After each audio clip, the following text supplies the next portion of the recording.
Girl approaches a horse, and he kneels. Revelation about her parents shocked everyone. The morning mist clung to the ground like reluctant ghosts as Maya Reynolds pushed open the rickety door to her cramped room at the back of Wilson's stables. A bare light bulb dangled from the ceiling, illuminating the space that could barely be called a home, 10 by 12 feet, with a narrow cot, a three-legged dresser propped up by a horse training manual, and a window sealed shut with paint from decades past. Her few possessions fit into a single worn backpack leaning against the wall, its frayed straps holding together through sheer stubborn will, much like Maya herself. She moved quietly, a habit formed over years of trying to make herself invisible. At 17, Maya had perfected the art of taking up as little space as possible, physically, emotionally, sonically. The stables were silent at 4:30 in the morning, save for the occasional shifting of hooves on straw and soft equine snorts that Maya found more comforting than any human conversation. Splashing cold water on her face from a rusty sink, Maya caught her reflection in the cracked mirror. Dark eyes looked back at her, set in a face that carried both her mother's Cherokee cheekbones and her father's determined jawline, features she knew only because a social worker had once mentioned them in passing. "You've got your mama's Indian looks and your daddy's stubborn chin," the woman had said, before handing 10-year-old Maya to her 7th foster family. Since losing her parents at age 2, Maya had bounced between 12 different homes across Kentucky, never staying long enough for the word home to mean anything more than temporary shelter. The longest placement had lasted 14 months, the shortest, 11 days.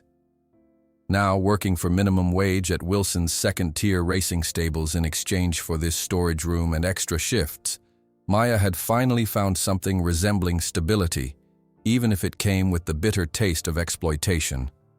Maya pulled on worn jeans and a flannel shirt, then reached into her backpack for her most treasured possessions, a battered copy of Black Beauty and a tarnished silver harmonica. She ran her fingers over the engraved letters on the instrument. J.R. Her father's initials. These two items were her only tangible connections to parents who existed for her only in the vaguest outline, like shadows cast by a story someone else had told. Outside, the pre-dawn air carried the scent of wet earth and hay as Maya made her way to the feed room. Wilson's housed the horses that weren't quite good enough for the prestigious tracks and trainers of Lexington, the almost rans, as her boss called them. Yet to Maya, these overlooked animals often possessed more heart than their blue-blooded counterparts. "Morning, freak whisperer," came a voice from the tack room. Jake Simmons, 23 and perpetually resentful, emerged with a saddle slung over his shoulder. "Wilson wants Hurricane prepped for his workout. Nobody could get near him yesterday." Maya nodded without responding. Hurricane, a 5-year-old bay gelding with a habit of biting grooms and throwing riders, had been labeled unstable after a particularly bad racing season. Maya knew better. The horse wasn't unstable. He was in pain, likely from an improperly healed fracture that everyone ignored in favor of pushing him to race. "Hey, Pocahontas, you listening?" Jake snapped. "Or are you doing that weird Indian meditation thing?" Maya turned away, refusing to give him the satisfaction of a response. Her heritage was a frequent target for the other stable hands. Too Native American to be white, not enough to belong anywhere else. Another in-between space she'd learned to inhabit. She headed to Hurricane's stall, where the bay was pacing nervously, whites of his eyes showing. 2 other grooms stood at a safe distance, one holding a lead rope like it might burn him. "We need him on the track in 20, said Marcus, the head trainer. "Trank him if you have to." He glanced at Maya with reluctant acknowledgement. Or let the horse witch try her mumbo-jumbo. Maya approached the stall door slowly. Hurricane stopped pacing to fix her with a wary stare. She didn't speak, didn't make sudden movements. Instead, she simply stood, palms open at her sides, and breathed. After a moment, she began to hum. Barely audible, a sound felt more than heard. The horse's ears flicked forward. "This is Bull," Jake started, but Marcus silenced him with a raised hand. Maya opened the stall door and stepped inside. Hurricane snorted, but didn't charge. She continued humming, the melody something ancient that seemed to rise from somewhere deep in her memory. The gelding's breathing slowed to match hers. She extended her hand, palm down, not reaching for him but offering connection. Minutes passed in this silent communication until Hurricane lowered his head and nudged her shoulder. "Jesus," whispered one of the grooms. "She's doing it again." Maya ran her hands gently over the horse's legs, stopping when she felt heat radiating from his left foreleg. She looked back at Marcus with knowing eyes. Yeah, the trainer muttered. "I'll tell Wilson he needs another day off." He shook his head. "I don't know how you do it, Reynolds, but you're the only one getting through to these problem cases." Maya had discovered her gift at age 8, during a particularly brutal foster placement. After another beating, she'd fled to a neighboring farm and hidden in a stable. There, a nervous mare had approached rather than avoided her, as if recognizing a kindred wounded spirit. In that moment, Maya realized that while humans might reject and hurt her, horses saw past her defenses to something essential. By noon, Maya had mucked out 16 stalls, exercised 4 horses, and assisted the farrier with a difficult gelding. The work was physically demanding, but Maya preferred the honest fatigue of labor to the emotional exhaustion of navigating human expectations. Her lunch break, 20 minutes under an old oak tree at the edge of the property, offered her only real piece of the day. As she bit into a meager sandwich, Maya's gaze drifted across the rolling landscape to Thornfield Ranch, its white fences and manicured pastures a stark contrast to Wilson's weathered facility. The imposing Georgian mansion sat on the hillside like a crown, overlooking the most valuable horseflesh in Kentucky. A commotion at Thornfield's main entrance caught her attention. A specialized horse trailer had arrived, surrounded by men in expensive cowboy hats and boots. All for show, Maya knew, as genuine horsemen rarely dressed the part so conspicuously. Curious, she abandoned her lunch spot and moved closer to the shared fence line, staying hidden within a cluster of trees. Garrett Thornfield himself stood by the trailer, his 60-something frame still imposing, face weathered by Texas sun and ambition. Maya had seen him before in town, always surrounded by yes-men and always speaking too loudly about his latest acquisitions. "Careful now," Thornfield barked as the trailer door opened. "This one's killed a man already." Maya felt her heart quicken as 4 handlers attempted to unload the horse within. For a moment, nothing happened. Then a blur of midnight black exploded from the trailer, 17 hands of pure power and barely contained fury. The Mustang reared, front hooves slashing the air dangerously close to the nearest handler, who stumbled backward in panic. "Get those leads on him," Thornfield shouted. $200,000 of prime wild horse there. I want him secure." The men struggled to control the animal, eventually managing to secure multiple lead ropes.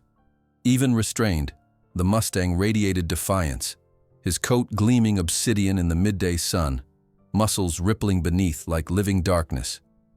Maya couldn't tear her eyes away. The horse was magnificent, the embodiment of wild freedom now trapped in human constraint.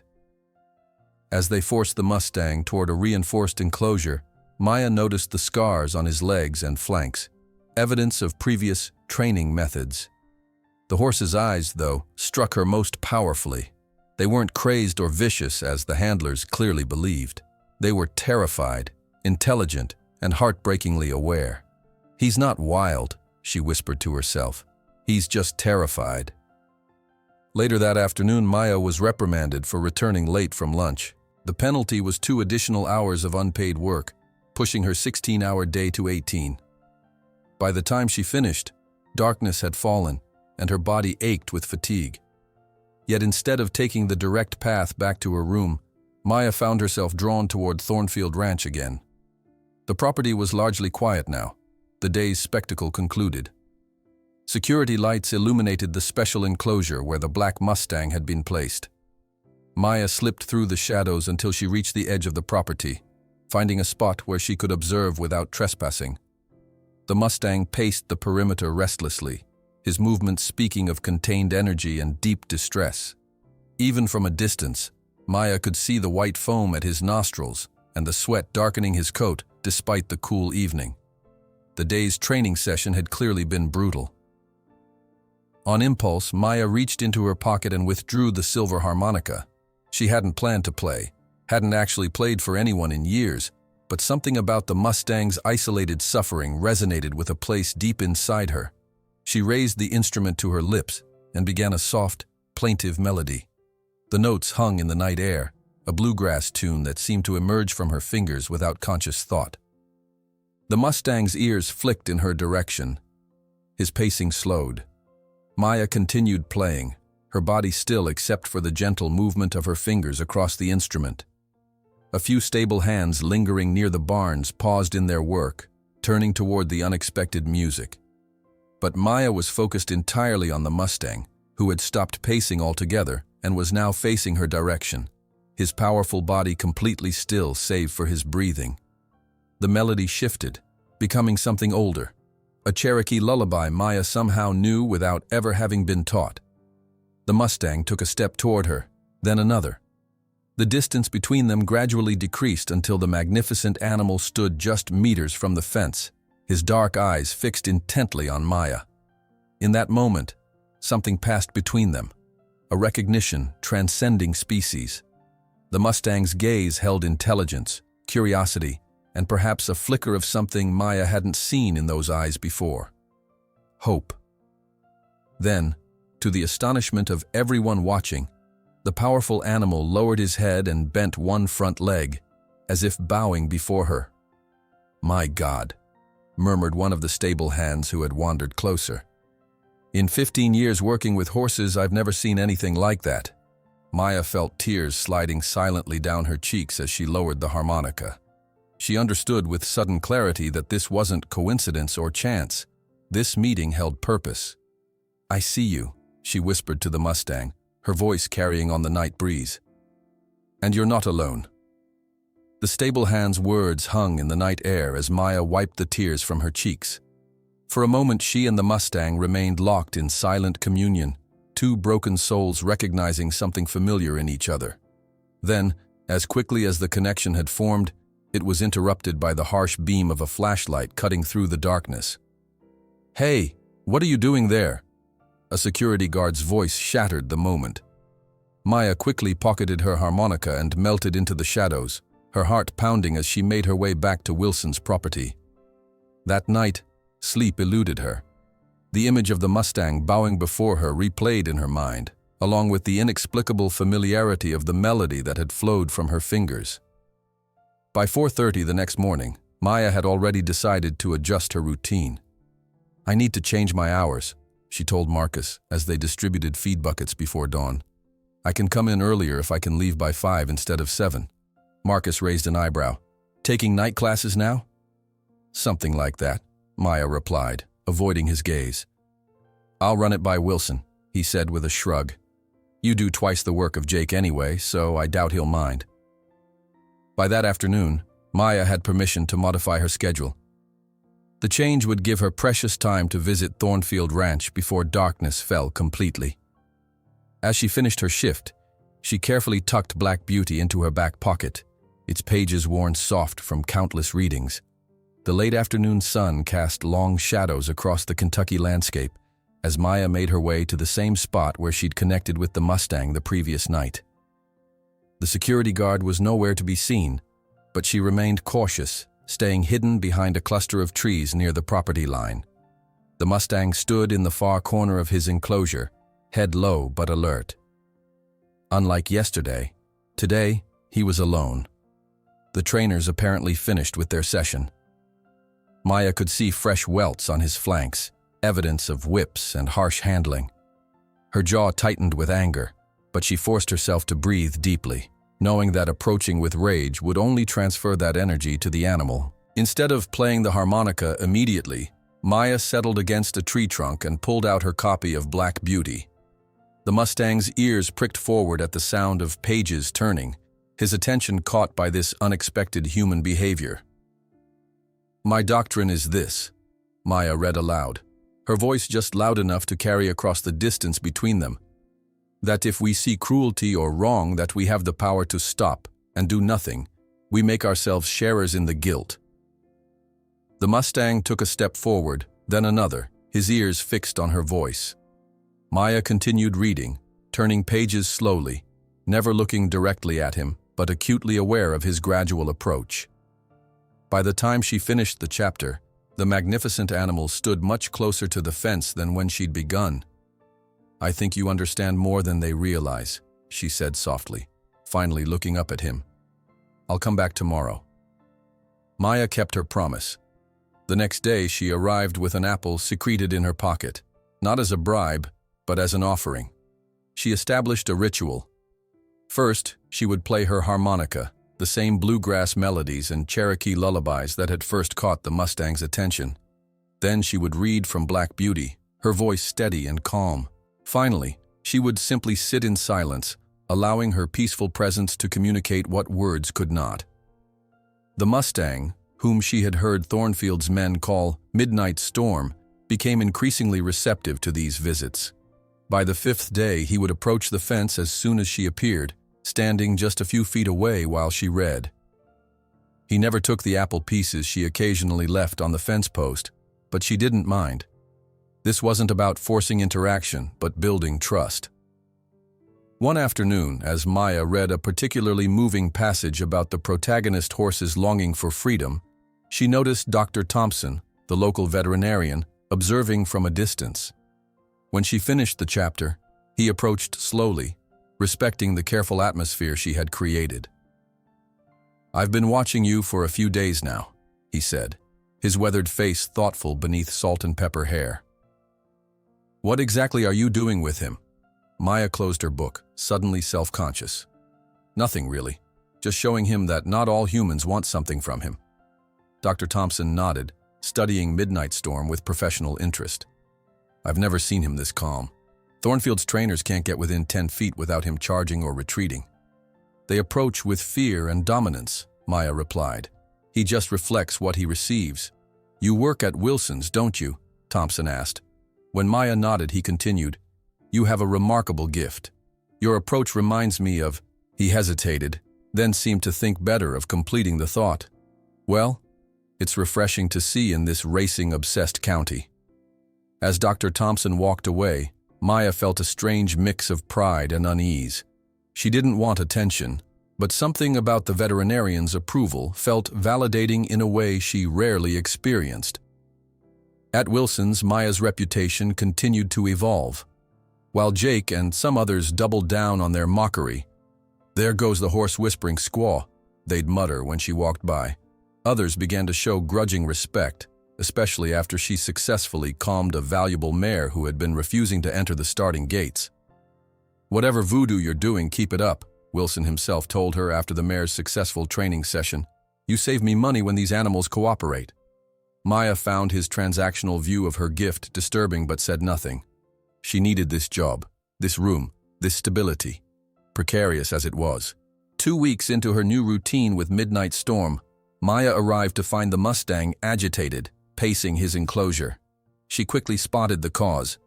2 of Thornfield's trainers were preparing equipment nearby, including a particularly nasty-looking whip with a weighted end. "We're going to try something new today," one was saying. "Boss says if we can't break him conventionally, we go unconventional." Maya felt sick as she recognized what they were describing, a method that essentially tortured a horse into submission. Without thinking about consequences, she stepped out from her hiding place. "That won't work with him," she said clearly, causing both men to turn in surprise. "He's too intelligent. You'll just create more fear." "Who the hell are you?" demanded the older trainer, a heavy-set man with perpetually sunburned features. "She's that stable girl from Wilson's," said the younger one. "Boss mentioned her. Says she's been hanging around the property." The older man's expression darkened. "This ain't some rescue shelter, girl. This is a $3 million property with a $200,000 investment standing right there. You best move along before I call security." Maya stood her ground. "If you use that method, you'll destroy whatever chance you have of working with him. He's not fighting you because he's mean or stubborn.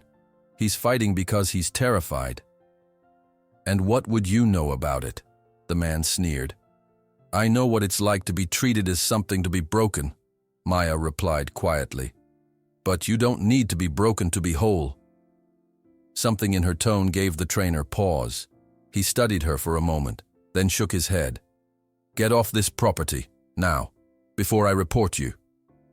Maya reluctantly retreated, but not before meeting Midnight Storm's gaze one last time. The Mustang stood at attention, watching her leave, his body language communicating a new anxiety. "I'll come back," she whispered, though she wasn't sure if she was promising the horse or herself. The next day, Maya found the security around Thornfield Ranch significantly tightened. A guard patrolled the fence line, making her usual approach impossible. For 3 days, she was forced to stay away, her worry for Midnight Storm growing with each passing hour. On the 4th day, Mrs. Jenkins, the elderly owner of the local hardware store, stopped Maya as she was picking up supplies for Wilson. "You're the Reynolds girl, aren't you?" the white-haired woman asked, her sharp eyes kind but assessing. "Yes, ma'am," Maya replied cautiously. "I hear you've been spending time with Thornfield's new Mustang," Mrs. Jenkins continued, lowering her voice. "My grandson works in the feed store that delivers there. Says you've got away with the horse that none of Thornfield's expensive trainers can match." Maya shifted uncomfortably. "I just read to him, that's all." "Well, here," Mrs. Jenkins said, pushing a paper bag into Maya's hands. "Some nice fresh apples, on the house, one for the horse, and maybe one for yourself too." The unexpected kindness brought a lump to Maya's throat. "Thank you." "That Thornfield," Mrs. Jenkins continued, shaking her head. "More money than sense. Thinks everything can be bought or broken." She patted Maya's arm. "You keep doing what you're doing, honey. This town could use more gentle approaches." That evening, Maya discovered that the security patrol had a pattern, a 15-minute gap when the guard took a coffee break in the stable office. It was just enough time to slip to her usual spot, though not long enough for her full routine. When she reached the fence, she was horrified by what she saw. Midnight Storm bore fresh wounds on his legs and flanks, and his eyes had regressed to the wild fear she'd first observed. He stood in the furthest corner, trembling slightly despite the warm evening. "What did they do to you?" she whispered, tears welling in her eyes. For the first time since their initial connection, the Mustang made no move to approach her. Maya sank to the ground, her back against a fence post, and simply cried silently, respecting his need for distance. "I know what it's like," she said softly after her tears had subsided. "To have the people who should care for you be the ones who hurt you most. To be seen as something to be controlled instead of understood." The Mustang's ears flicked toward her voice, though he remained in his corner. "You don't have to come over. It's okay to protect yourself," Maya continued.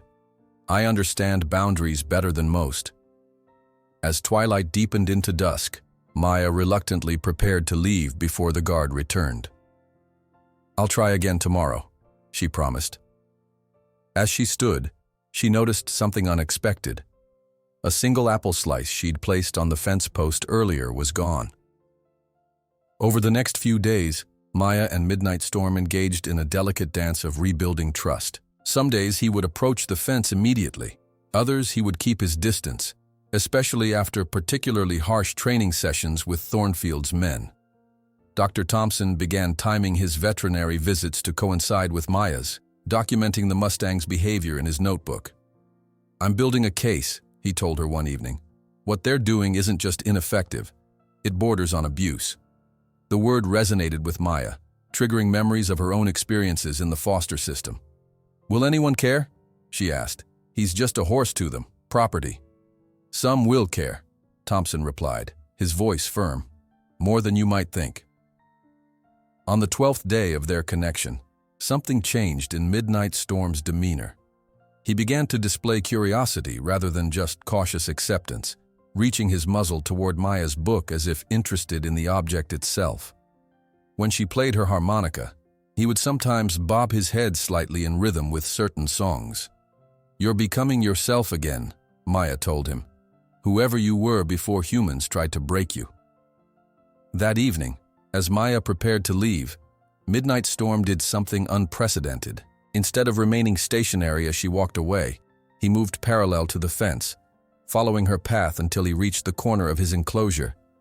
There he stopped, watching intently as she disappeared into the gathering darkness. From the shelter of his vehicle parked a discreet distance away, Dr. Thompson observed this behavior through binoculars. He slowly lowered them, then picked up his phone and snapped several photos in quick succession. "This could change everything," he murmured to himself as he studied the images, "or cause absolute hell when Thornfield finds out." Dr. Thompson's observation proved more prophetic than even he could have anticipated. 3 days later, as the Kentucky morning mist still clung to the rolling hills, a private helicopter descended onto the immaculately maintained helipad at Thornfield Ranch. The distinct whine of the rotors could be heard all the way to Wilson's stables, where Maya paused mid-task, a premonition of trouble tightening her chest. Garrett Thornfield emerged from the helicopter, his tailored suit a stark contrast to the working ranch environment. His personal assistant scurried alongside him, tablet in hand, nervously swiping through images. Even from a distance, the rigid set of Thornfield's shoulders and his aggressive stride communicated fury barely contained. "Sir, these were taken over the past 2 weeks," the assistant explained, showing Thornfield photographs of Maya with Midnight Storm. "The security team just compiled them. Apparently, she's been visiting almost daily." Thornfield snatched the tablet, his weathered face darkening as he flipped through the images. Maya reading to the Mustang, playing her harmonica, the horse following her along the fence line. The final photograph showed Midnight Storm extending his muzzle toward her outstretched hand. "This is what I'm paying those incompetent trainers for?" he growled. "To be outperformed by some half-breed stable girl?" He thrust the tablet back at his assistant. "Find her. Now." Maya was spreading fresh bedding in Hurricane's stall when the commotion began. Raised voices, the crunch of expensive tires on gravel, and then Wilson himself appeared, looking uncomfortable. "Reynolds, there's someone here to see you," he said, not quite meeting her eyes. "Better come quick."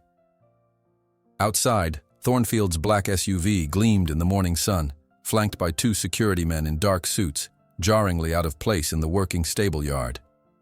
Thornfield himself stood in the center of the dusty drive, hands clasped behind his back, expression thunderous. "That's her," he said when Maya emerged, his voice carrying across the yard where several stable hands had paused in their work to witness the confrontation. Maya approached slowly, acutely aware of Jake and others watching with undisguised curiosity. She stopped several feet from Thornfield, instinctively maintaining the same respectful distance she would with an unfamiliar horse. "You've been trespassing on my property," Thornfield began without preamble, his Texas drawl sharpened by anger. "Interfering with a valuable investment against explicit instructions." Maya remained silent, weighing her response. Around them, a small audience had gathered, grooms, exercise riders, even Marcus hovering at the periphery. "Nothing to say for yourself?" Thornfield demanded, stepping closer. "My security team has dozens of photographs of you with my Mustang. Do you deny it?"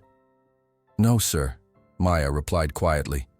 "You're ruining a $200,000 investment with this sentimental nonsense." Thornfield's voice rose, his face flushing. "That animal is being conditioned by professionals. He's not some pet to be coddled with books and music." The public dressing down was clearly intended to humiliate, but Maya felt a strange calm settle over her. This man, for all his wealth and power, understood nothing about the creature he claimed to own. "Horses aren't pets," Thornfield continued, gaining momentum. "They're tools, properties, especially a wild one like this. My methods break them properly for human use." "Maybe he's wild because he needed to be to survive," Maya responded, her voice quiet but clear enough for all to hear. "That doesn't make him less deserving of respect." A ripple of reaction moved through the onlookers. Thornfield's eyes narrowed dangerously. "Respect?" he scoffed. "It's a horse girl. It exists to serve human purposes. My purposes, since I paid for it." He straightened to his full height. "You are forbidden from approaching my property again. If my security team spots you within 50 yards of that fence line, they'll call the sheriff and have you arrested for trespassing. Are we clear?" Maya's hands trembled slightly, but she kept her gaze steady. What you're doing to him isn't working. Force creates resistance, not cooperation. I don't need animal training advice from a... Thornfield caught himself, glancing at the audience they'd attracted, but his meaning hung in the air, sharp and ugly. From a what, Mr. Thornfield? Came a new voice. Dr. Thompson approached from the parking area, veterinary bag in hand. From someone who's achieved more progress with that Mustang in 2 weeks than your expensive trainers have in a month. Thornfield turned, clearly annoyed by the interruption. This doesn't concern you, Thompson. Actually, it does. The veterinarian set down his bag. As the attending vet for both properties, the welfare of the animals is precisely my concern. And I can tell you professionally that your current methods with Midnight Storm are both outdated and harmful. I don't pay you for opinions on training techniques, Thornfield snapped. No, but Kentucky state law requires me to report suspected animal cruelty, Thompson replied evenly. The lacerations on that Mustang's flanks and legs are approaching that threshold. A tense silence followed. Maya could feel the shift in the atmosphere. What had begun as her public humiliation was transforming into something else entirely. Thornfield's jaw worked as he visibly calculated his response. Finally, he turned back to Maya. Stay away from my horse, my property, and my business. This is your only warning. With that, he signaled to his security team and strode back to the waiting SUV. As the vehicle disappeared down the drive, Dr. Thompson turned to Maya. You okay? She nodded, though her heart was racing. Why did you do that? Because he's wrong and you're right, Thompson said simply. And I won't continue treating animals on his property if those methods don't change. I've already told him as much. Word of the confrontation spread through Willow Creek like wildfire. By afternoon, Maya couldn't enter the feed store without receiving knowing looks. By evening, when she stopped at the diner for a rare takeout meal, the usual background chatter hushed momentarily upon her entrance. Don't you worry about Thornfield, said Mrs. Jenkins when Maya visited the hardware store the next day for supplies. The elderly woman's voice carried deliberately through the shop where several customers browsed. That man thinks his money makes him untouchable. She bagged Maya's purchases, then added an apple and a carrot. For your friend, she said with a meaningful look. That girl has more knowledge about horses in her little finger than all his expensive trainers combined, she continued loudly to the customer behind Maya. Returning to Wilson's, Maya discovered the first direct consequence of Thornfield's anger.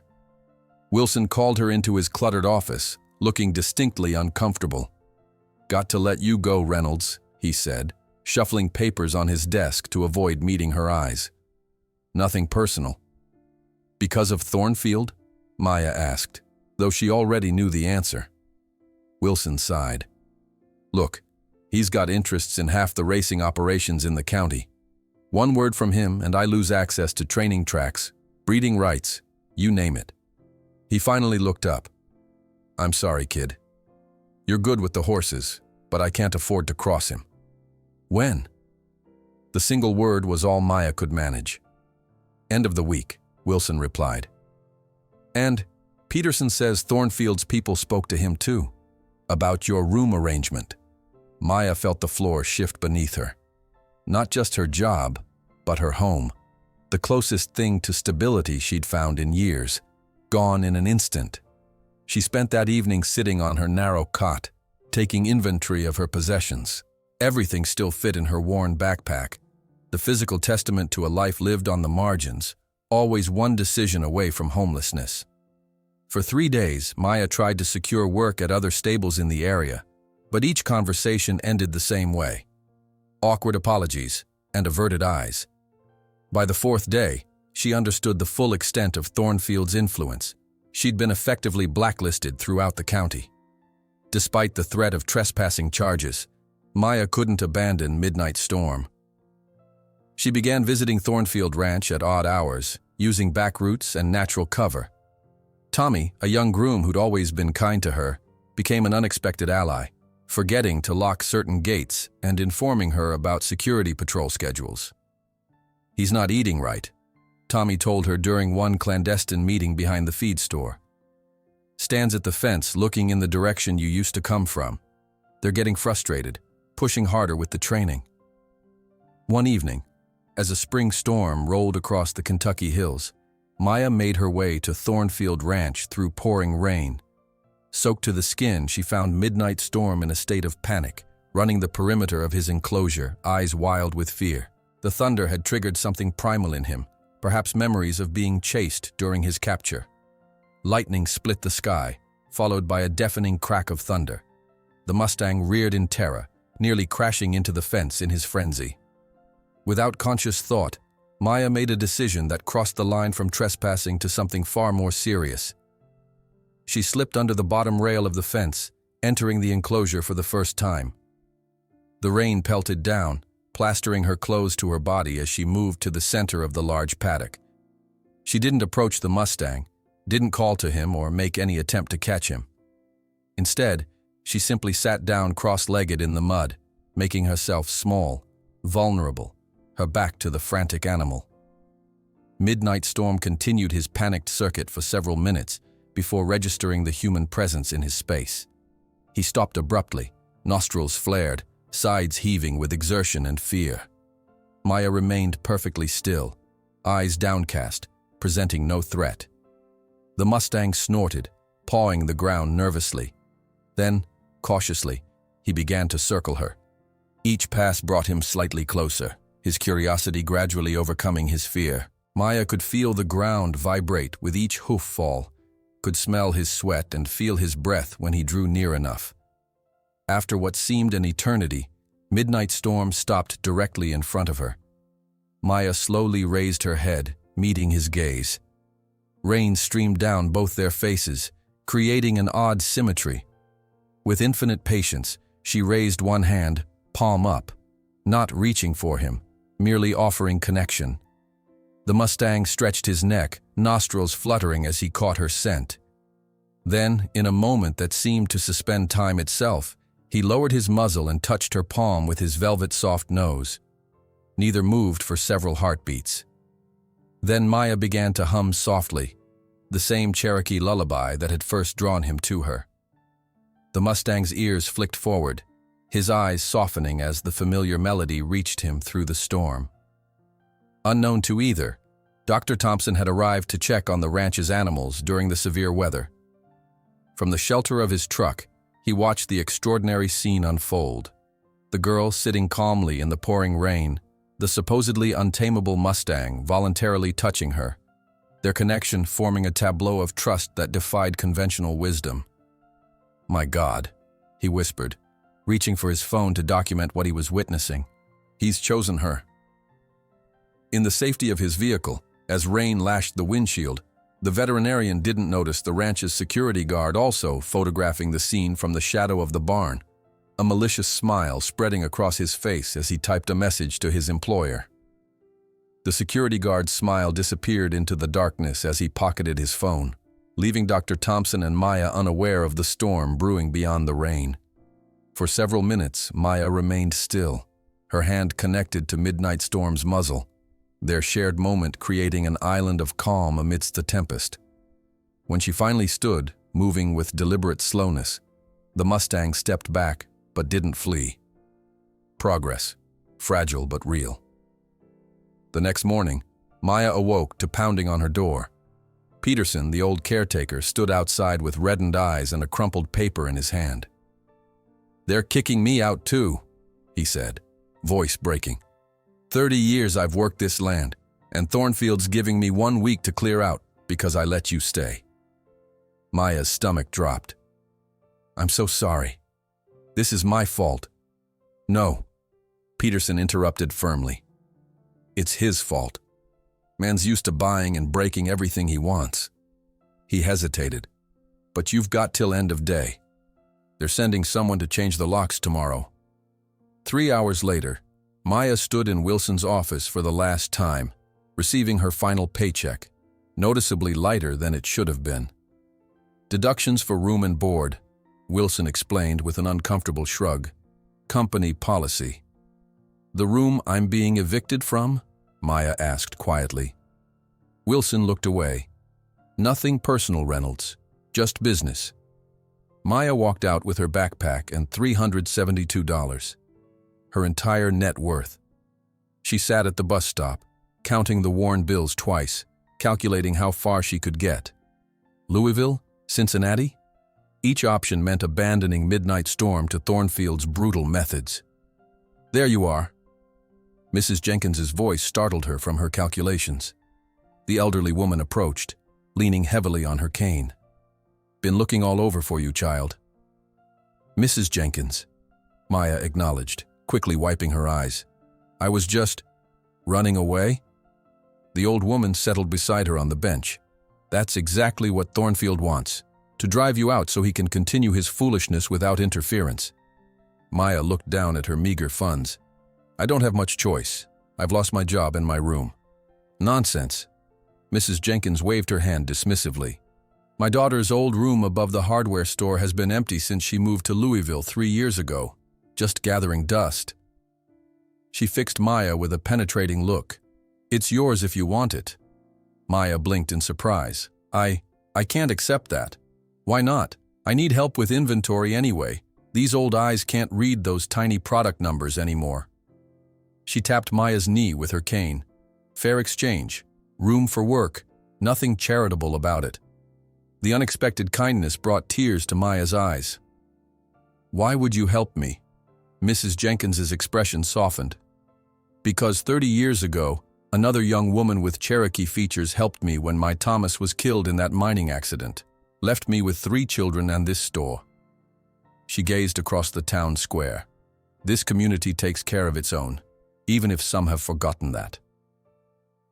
That evening, Maya moved her few possessions into the surprisingly spacious room above Jenkins Hardware. The space was simply furnished, but clean, with a real bed, a small kitchenette, and a window overlooking the town square. After months in the stable's storage room, it felt like a palace. Bathrooms down the hall, Mrs. Jenkins explained, shared with the other apartment, but old Mr. Grayson is neat as a pin. She handed Maya a key. Back door's yours to use anytime. No curfew, but if you come in after I've locked up front, use the side entrance. Maya ran her fingers over the key, tangible evidence of trust so freely given. Thank you, she whispered. Get some rest, Mrs. Jenkins replied. Tomorrow's inventory day. The next morning brought another unexpected visitor. Dr. Thompson arrived at the hardware store just as Maya was helping Mrs. Jenkins open. Thought I might find you here, he said. Got a minute? Outside on the sidewalk, Thompson got straight to the point. I need an assistant, someone who understands horses, not diplomas. He named a modest but fair hourly rate. Part-time, 3 days a week. Interested? Maya studied him suspiciously. Is this because of what happened with Thornfield? Partly, he admitted. But I've needed help for months, just never found the right person. He held her gaze. You have a gift with traumatized animals, Maya. I've watched you with that Mustang. You're doing intuitively what takes most people years to learn. By afternoon, news of Maya's situation had spread throughout Willow Creek. Joe from the diner appeared at the hardware store with a takeout container. Mama says you're to eat this and not argue, he said, placing the food on the counter. She also says your money's no good at the diner anymore. The following day, a farmer delivering supplies left a bag of fresh vegetables with a note, from Ellen's garden. The town librarian stopped by to offer Maya a part-time shelving position for the days she wasn't working with Dr. Thompson. This groundswell of support mystified Maya, who had spent her life expecting rejection. Why are they doing this? She asked Mrs. Jenkins, as they watched another neighbor leave homemade bread on the counter. Thornfield may own half the county on paper, the older woman replied, but he doesn't own our spirits. Some things can't be bought. Despite the community's embrace, Maya's thoughts remained with Midnight Storm. Tommy continued his covert reports, each more alarming than the last. He's refusing food, the young groom whispered during a chance meeting at the feed store. Stands at the fence all day looking toward town. They're getting desperate. 5 days after Maya's eviction, Tommy sought her out at the hardware store, his face flushed with urgency. They've called in someone new, a specialist from California named Wheeler. Jack Wheeler? Dr. Thompson asked sharply, overhearing as he entered the store. Tommy nodded. You know him? By reputation, Thompson replied grimly. He's known for breaking horses that others can't, using methods most ethical trainers abandoned decades ago. He was inspecting all this equipment, Tommy continued, talking about something called the capsule method. Dr. Thompson's face darkened. They're going to hobble him, force him to the ground, and hold him there until he stops fighting. It creates learned helplessness. He looked at Maya. Many horses don't survive the stress. Those that do are never the same. Their spirit is completely broken. When? Maya demanded. Tomorrow morning, early. Maya immediately headed for Thornfield Ranch, but found the access points heavily guarded. 2 security men intercepted her before she could get anywhere near Midnight Storm's enclosure. Mr. Thornfield said you might try something, one said, hand moving meaningfully toward his sidearm. We're authorized to have you arrested for trespassing. Desperate, Maya turned to Dr. Thompson, who spent hours on the phone with animal welfare authorities, only to receive bureaucratic responses about private property rights and the lack of specific regulations governing training methods. That evening, something unprecedented happened in Willow Creek. Mrs. Jenkins made a few phone calls, and by 8 o'clock, the small community church was filled with concerned citizens, farmers, shopkeepers, stable hands, and even Pastor Williams himself. We can't let this happen, Mrs. Jenkins declared to the gathered crowd. That animal may legally be Thornfield's property, but there are limits to what should be permitted. But what can we do? Someone asked. He has legal rights to that horse. Some rights transcend the law, Mrs. Jenkins replied firmly. The right not to be tortured, for example. Dr. Thompson detailed the capsule method for the horrified audience, explaining the physical and psychological damage it caused. As the discussion grew heated, with various plans proposed and rejected, the church door opened, admitting Sheriff Davis, a tall, lean man whose presence immediately quieted the room. Thought I might find you all here, he said, surveying the gathering. Frank, we need to do something, Mrs. Jenkins appealed. That poor creature. I know, Eliza, the sheriff interrupted gently. That's why I'm here. He set a worn file folder on the pulpit and turned to Maya, who sat quietly in the back row. I think it's time you knew the truth about your parents, Maya. A hush fell over the assembly as Maya slowly approached the front. The sheriff opened the folder, revealing yellowed newspaper clippings and official-looking documents. Jack and Luna Reynolds didn't die in a car accident, as you were told, he began. They were the most talented wild horse trainers in this region, specialists in natural methods Luna learned from her Cherokee relatives. Maya stared at the documents, her hand instinctively finding the harmonica in her pocket. Luna was half Cherokee, just like you, Davis continued. They had a small ranch about 15 miles outside town. They died in a fire when you were 2 years old. At the time, it was ruled accidental. He met her eyes directly. I've recently reopened the investigation based on certain suspicions. The sheriff spread photographs on the pulpit, aerial views of land, property documents, bank records. Your parents' ranch sat on land that contained one of the richest shale oil deposits in the state, land that, coincidentally, now belongs to subsidiaries of Thornfield Energy. Murmurs rippled through the church as the implications became clear. Maya felt strangely detached, as if watching the scene from a distance. There's more, Sheriff Davis continued. Before the fire, your father released his prized stallion, a magnificent black horse named Thunder Spirit. He paused, his gaze steady on Maya. A horse with a distinctive white lightning-shaped mark on his chest. Just like Midnight Storm's mark, Maya whispered, the pieces suddenly clicking into place. The timing fits, Dr. Thompson confirmed, examining the records. If Thunder Spirit was released into Wyoming's mountains 15 years ago, he could have sired offspring with wild mares. The genetic marker is too distinctive to be coincidence. Maya's fingers traced the engraved initials on her harmonica, J.R., Jack Reynolds, as understanding dawned. That's why he responded to the music. These weren't random melodies I was playing. They were your father's songs, Sheriff Davis finished. Jack always played for his horses, said music spoke to their souls in ways humans couldn't understand. As the meeting continued into the night, plans were formed for the following morning. Dr. Thompson would arrive early with legitimate veterinary concerns. Mrs. Jenkins organized a silent vigil at Thornfield's gates. The sheriff would be present to maintain order and to watch for any evidence that might further his reopened investigation. In the small hours of morning, Maya stood at her window overlooking the sleeping town, the harmonica cool against her palm. At dawn, she would face Thornfield again, but no longer as an orphaned stable girl with nothing. She would come as Jack and Luna Reynolds' daughter, carrying their legacy, their music, their connection to the horses others couldn't understand. Dawn was breaking as Maya walked toward Thornfield Ranch, her father's harmonica clutched tightly in her hand.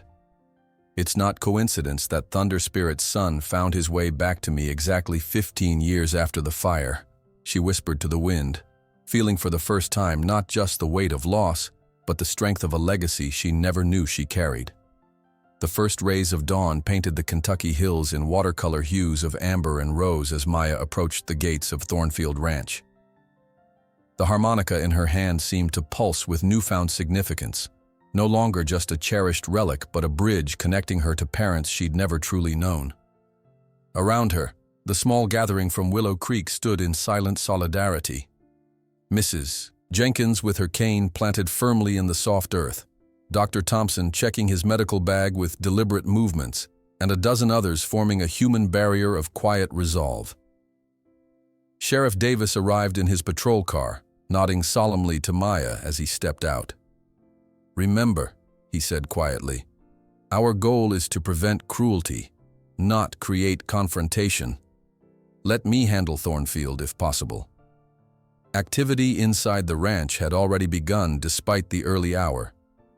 Maya could see Wheeler, a lean, weathered man with dead eyes, directing assistants as they unloaded equipment from a specialized trailer. Even from a distance, the tools of his trade looked ominous: heavy ropes, restraint devices, and what appeared to be a weighted tarp. "That's the capsule," Dr. Thompson murmured, following her gaze. "Once they get him down and wrapped in that, he'll be completely immobilized." Thornfield emerged from the main house, his irritation visible even from a distance as he spotted the gathering at his gates. He strode toward them, flanked by security men in dark uniforms. "What the hell is this?" he demanded, coming to a stop on the other side of the wrought iron barrier. "A protest? On private property?" "We're on public land, Mr. Thornfield," Sheriff Davis replied evenly. "The road easement extends 3 feet beyond your fence line." Thornfield's gaze swept over the group before landing on Maya, his expression hardening. "You," he spat. "I should have known you'd be behind this circus." Maya met his eyes steadily, drawing strength from the truth she now carried. "This isn't about me, Mr. Thornfield. It's about preventing unnecessary cruelty to an animal that's already traumatized." "Save the bleeding heart routine," Thornfield scoffed. "That Mustang is my property, and what happens on my land is my business." Inside the compound, Wheeler and his team had begun setting up around Midnight Storm's enclosure. The black Mustang paced nervously, clearly sensing the coming confrontation. Maya could see the tension in his powerful muscles, the white-rimmed anxiety in his eyes as he repeatedly glanced toward the strangers preparing their equipment. Dr. Thompson stepped forward. "As a licensed veterinarian, I have concerns about the method you're planning to employ. The capsule technique has been documented to cause extreme psychological trauma, heart arrhythmias, and in some cases, fatal stress reactions." "I don't recall asking for your professional opinion," Thornfield retorted. "Now, all of you disperse before I have you removed for interfering with my business operations." At that moment, 2 news vans pulled up behind the gathered townspeople. A reporter Maya recognized from the Lexington station emerged with a cameraman in tow. "Mr. Thornfield," she called, hurrying forward. "Angela Hayes, WLX News. We received an anonymous tip about controversial training methods being employed here today. Would you care to comment?" Thornfield's face flushed with anger as he turned to his security team. "Who called the media? Find out who's responsible and fire them immediately." The commotion drew attention from within the ranch. Wheeler paused his preparations, watching the scene unfold at the gates with visible annoyance. Midnight Storm, reacting to the escalating tension, began running the perimeter of his enclosure, his movements increasingly frantic. Maya felt her heart constrict at the sight of his distress. "Please," she said, addressing Thornfield directly, "just give me 5 minutes with him before you begin." "Absolutely not," Thornfield snapped. "You've interfered enough." Sheriff Davis cleared his throat. "Mr. Thornfield, given the concerns raised by a licensed veterinary professional and the public interest in this situation, I'd suggest a brief delay might be in everyone's best interest." The impasse was broken by the arrival of a sleek black town car. The driver hurried around to open the rear door, and from it emerged an elegant elderly woman, her white hair swept into an immaculate chignon. Despite her advanced age and the support of a silver-headed cane, she carried herself with unmistakable authority. "Eleanor," Thornfield said, his tone suddenly guarded, "this is unexpected." "Clearly," Eleanor Whitmore replied, surveying the scene with sharp blue eyes. "I received several concerned calls this morning, Garrett. Something about medieval horse-breaking techniques being employed on your property." "Eleanor, with all due respect, this doesn't concern you," Thornfield said, though Maya noticed a new caution in his manner. "Anything that happens in Kentucky's horse community concerns me," she replied crisply. "The Whitmore name has stood for ethical breeding and training for 4 generations. I won't have these backwards methods associated with our region." As this new confrontation unfolded, Maya's attention was drawn back to Midnight Storm. His panic had escalated. Sweat darkened his coat despite the cool morning air, and his movements had become increasingly erratic. In the enclosure adjacent to his, other horses had begun responding to his distress, creating a ripple effect of anxiety throughout the stable area. Making a sudden decision, Maya slipped away from the group at the gate. While all attention was focused on the confrontation between Thornfield and Eleanor Whitmore, she circled around to the side entrance Tommy had shown her previously, finding it, as she'd hoped, momentarily unguarded due to the commotion. By the time she reached Midnight Storm's enclosure, Wheeler and his assistants had resumed their preparations despite the ongoing dispute at the gates. The Mustang was in full flight mode, eyes rolling in terror as the men approached with ropes and restraints. "Stop!" Maya called out, her voice carrying across the paddock. "He doesn't need to be broken!" Wheeler turned, his expression cold. "Get that girl out of here," he ordered one of his assistants. But before anyone could reach her, something extraordinary happened. At the sound of Maya's voice, Midnight Storm stopped his frantic circling. He let out a powerful neigh and charged, not at Maya, but at the men with ropes. They scattered in alarm as the Mustang drove them back, then wheeled around to position himself between Maya and the threat, his stance protective rather than aggressive. The scene, dramatic in its unexpectedness, drew gasps from onlookers. Even Wheeler stepped back, reassessing the situation with new wariness. Maya stood perfectly still, allowing the Mustang to guard her while she remained calm, projecting reassurance rather than fear. "Mr. Thornfield," someone shouted toward the gates, "you need to see this." Attention shifted as people realized what was happening. The news cameraman swung his equipment toward the enclosure, capturing the remarkable standoff. A teenage girl protected by the very animal others had failed to control through force. Thornfield pushed past the gates, which security had finally opened, his face livid. "Get away from my horse!" he shouted. Maya placed a gentle hand on Midnight Storm's quivering flank, feeling the powerful muscles tense beneath her touch. A profound certainty filled her as she looked at Thornfield approaching with his entourage, Eleanor Whitmore and Sheriff Davis following close behind. "This horse is the son of Thunder Spirit," she announced, her voice clear and steady. "The stallion my father released into the mountains before your men burned our ranch to the ground." A shocked murmur ran through the gathering. Thornfield stopped short, his expression flashing from anger to something more guarded. "What nonsense is this?" he demanded, though there was a new uncertainty in his tone. Sheriff Davis stepped forward, the worn file folder now in his hands. Jack Reynolds released his prized stallion, Thunder Spirit, into the Wyoming wilderness just days before the fire that killed him and Luna. A fire that my reopened investigation suggests was deliberately set. "This is absurd," Thornfield blustered. "Ancient history being dredged up to create a spectacle." "Is it?" Sheriff Davis countered. "We have new testimony from a former employee of Thornfield Energy who was on site that night.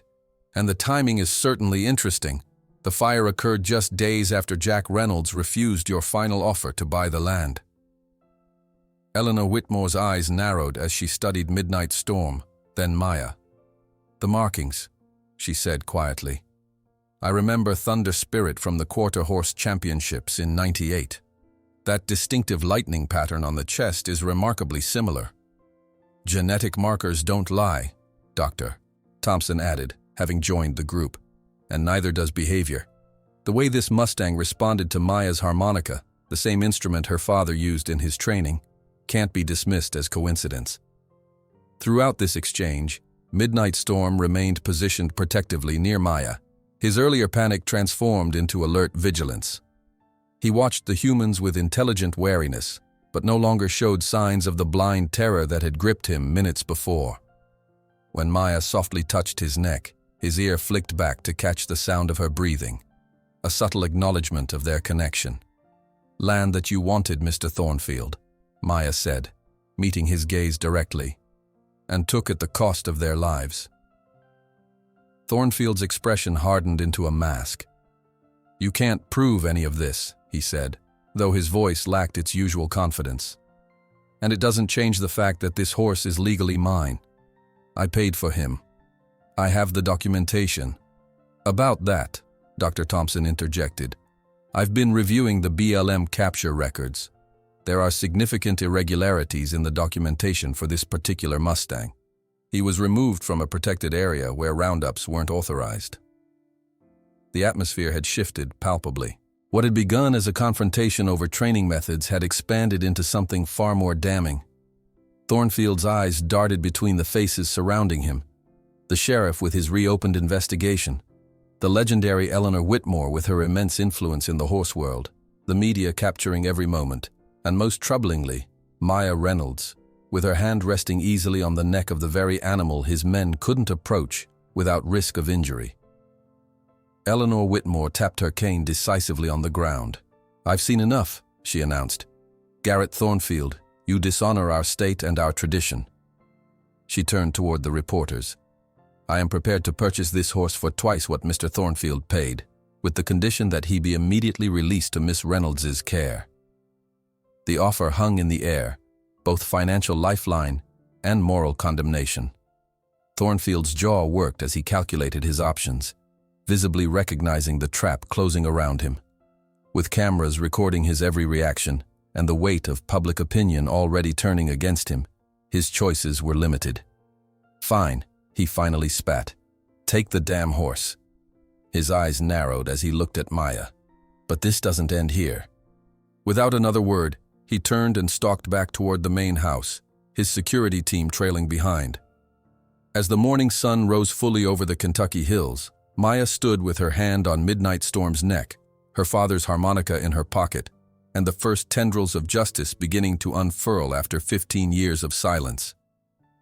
"At dawn tomorrow," Sheriff Davis said quietly beside her, "we'll begin a formal search of the old Reynolds property. There might be evidence even fire couldn't destroy."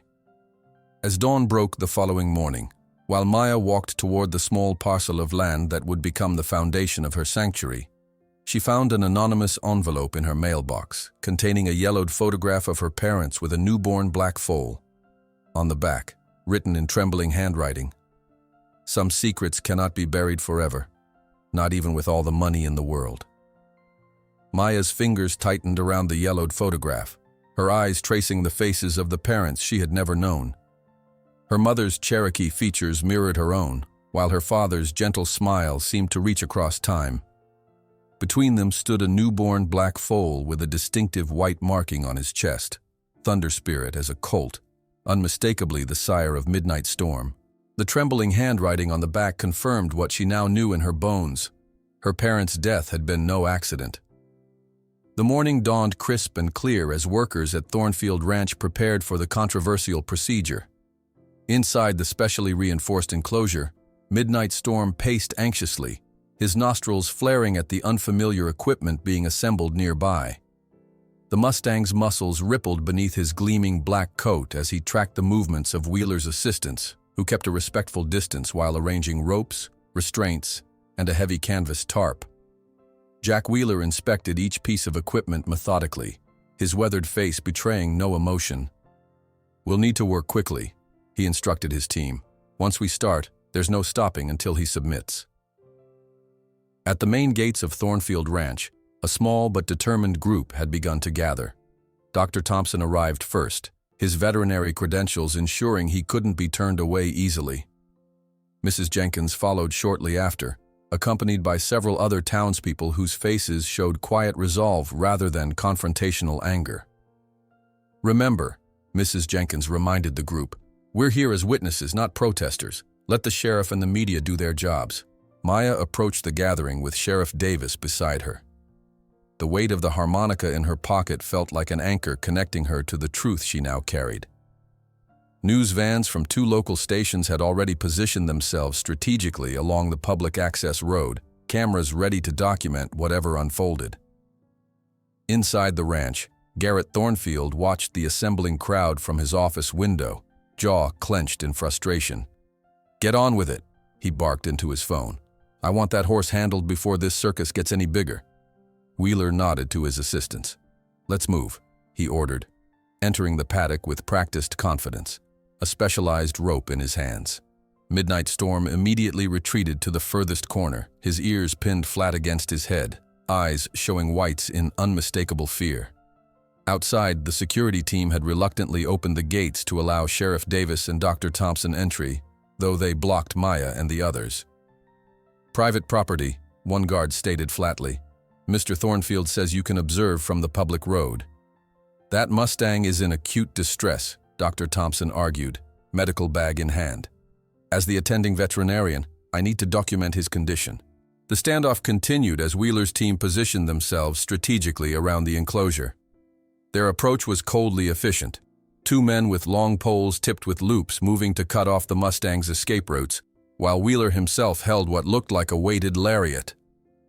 Maya watched in growing horror from the gate.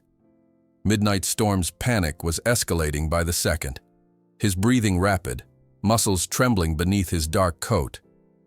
She recognized the signs, not aggression, but the terror of an animal pushed beyond its tolerance, its fight-or-flight response overwhelming rational behavior. "Please," she called to the guards, "at least let me talk to Mr. Thornfield before they begin." The guard's refusal was interrupted by the arrival of a sleek black town car. Eleanor Whitmore emerged with the assistance of her driver, her presence immediately commanding attention. "I believe my offer to purchase this animal is still under consideration," she stated, her aristocratic voice carrying authority. "I'd like to inspect my potential investment before any irreversible procedures are undertaken." The mention of Eleanor's substantial offer created just enough hesitation for Maya to slip past the momentarily distracted guards. She ran toward the enclosure, heart pounding, aware of shouts behind her, but focused entirely on reaching Midnight Storm before Wheeler's team could implement their brutal method. "Stop!" she called out, her voice ringing across the paddock. "He doesn't need to be broken." Wheeler turned, irritation clear on his face. "Get her out of here," he ordered an assistant, who moved to intercept Maya. What happened next unfolded with the sudden clarity of instinct. At the sound of Maya's voice, Midnight Storm's head snapped up. He let out a powerful neigh that seemed to vibrate through the ground itself, then charged, not at Maya, but at Wheeler and his assistants. The men scattered in alarm, dropping their equipment as the Mustang's hooves thundered past. In an astonishing display of precision, Midnight Storm wheeled around and positioned himself between Maya and the retreating men, his stance protective rather than aggressive. He stood with head high, nostrils flared, a barrier of muscle and determination separating her from those who would harm him. The paddock fell silent as everyone absorbed the remarkable tableau. A wild Mustang deemed dangerous and uncontrollable now standing as guardian to the one human he trusted. Wheeler's assistants hovered uncertainly at the edges of the enclosure, unwilling to approach the powerful animal again. Cameras whirred and clicked as reporters captured the moment. Thornfield himself had emerged from the main house, his face darkening as he strode toward the scene, flanked by security. "What the hell is going on here?" he demanded, stopping safely outside the fence line. "Get that girl away from my horse immediately." Maya placed a gentle hand on Midnight Storm's quivering flank, feeling his muscles tense beneath her touch. The Mustang's ear flicked back to register her presence, but his eyes remained fixed on the perceived threats. A strange calm settled over Maya as she faced Thornfield across the paddock. Everything, the reopened investigation, the photograph, her parents' legacy, the Mustang's protective stance, converged into a moment of perfect clarity. "This horse is the son of Thunder Spirit," she announced, her voice carrying across the suddenly hushed gathering. "The stallion my father released into the mountains before your men burned our ranch to the ground." The accusation hung in the air like thunderclouds before a storm. Thornfield's expression shifted from anger to calculation to something closer to alarm as he registered the growing crowd of witnesses, including the news cameras now trained on his reaction. "That's absurd," he scoffed, though his voice lacked conviction. "This animal was captured in a standard BLM roundup." Sheriff Davis stepped forward, the file folder visible in his hand. "We have testimony from a former employee of Thornfield Energy about the night of the fire, Garrett, and documentation showing this Mustang was removed from a protected area where roundups weren't authorized." Dr. Thompson moved to stand beside Maya. "The genetic markers are unmistakable," he added. "The distinctive chest marking, the confirmation. This is undoubtedly Thunder Spirit's offspring." Throughout this exchange, Midnight Storm remained positioned protectively near Maya, his earlier panic transformed into alert vigilance. When she gently stroked his neck, he lowered his head slightly, acknowledging her touch without taking his attention from the potential threats surrounding them. "Land that you wanted, Mr. Thornfield," Maya said, meeting his gaze directly, "and took at the cost of my parents' lives." The crowd had grown as ranch workers paused their tasks to witness the confrontation. Tommy stood among them, his expression a mixture of awe and vindication. Wheeler remained in the paddock, his methods momentarily forgotten as the situation spiraled beyond a simple training session into allegations of murder and corruption. Thornfield's facade of confident control began to crack. "You can't prove any of this," he said, though his voice wavered. "And regardless of your accusations, this horse is legally mine." "About that," Dr. Thompson countered, "the Bureau of Land Management records show significant irregularities in this Mustang's capture and transfer documentation. I've already filed inquiries with their office." Eleanor Whitmore tapped her cane decisively on the ground, drawing all eyes to her. "I've seen enough," she announced. Her voice, though not loud, carried the weight of generations of influence in Kentucky's horse world. "Garrett Thornfield, you dishonor our state and our tradition." She turned toward the reporters. "I am prepared to purchase this horse for twice what Mr. Thornfield paid, with the condition that he be immediately released to Miss Reynolds' care." The offer, both financial lifeline and moral condemnation, hung in the air between them. Thornfield's gaze darted between the faces surrounding him, the sheriff with his reopened investigation, Eleanor Whitmore with her immense social power, the media recording every moment, and Maya with her hand resting calmly on the neck of the Mustang no one else could touch. The calculation played visibly across his features, pride warring with self-preservation, anger with pragmatism. Finally, his shoulders sagged almost imperceptibly. "Fine," he spat. "Take the damn horse." His eyes narrowed as he looked at Maya. "But this doesn't end here." Without another word, he turned and stalked back toward the main house, his security team trailing behind him. A collective breath seemed to release from the gathered crowd. Dr. Thompson immediately moved to examine Midnight Storm, who allowed his approach only with Maya's reassuring presence. Wheeler and his team began packing their equipment, the specialist's reputation visibly diminished by the morning's events. "I'll have my lawyers draw up the transfer papers immediately," Eleanor told Maya. "By this afternoon, he'll be legally yours." Sheriff Davis nodded toward the main house where Thornfield had disappeared. "This is just the beginning," he said quietly. "The investigation into your parents' deaths will proceed regardless of his cooperation." As the crowd began to disperse, Maya remained in the paddock with Midnight Storm. The Mustang's posture had relaxed now that the immediate threats were gone, though he remained alert, occasionally nuzzling Maya's shoulder as if confirming she was still there.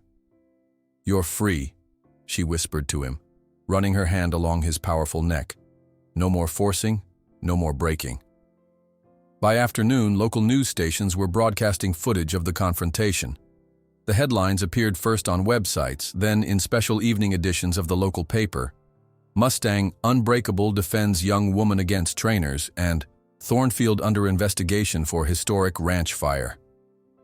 As sunset painted the Kentucky hills in shades of gold and crimson, Maya stood at the gate of what would soon become the Reynolds Wild Horse Sanctuary. Sheriff Davis approached, his expression solemn yet hopeful. "At dawn tomorrow," he said quietly, "we'll begin a formal search of the old Reynolds property.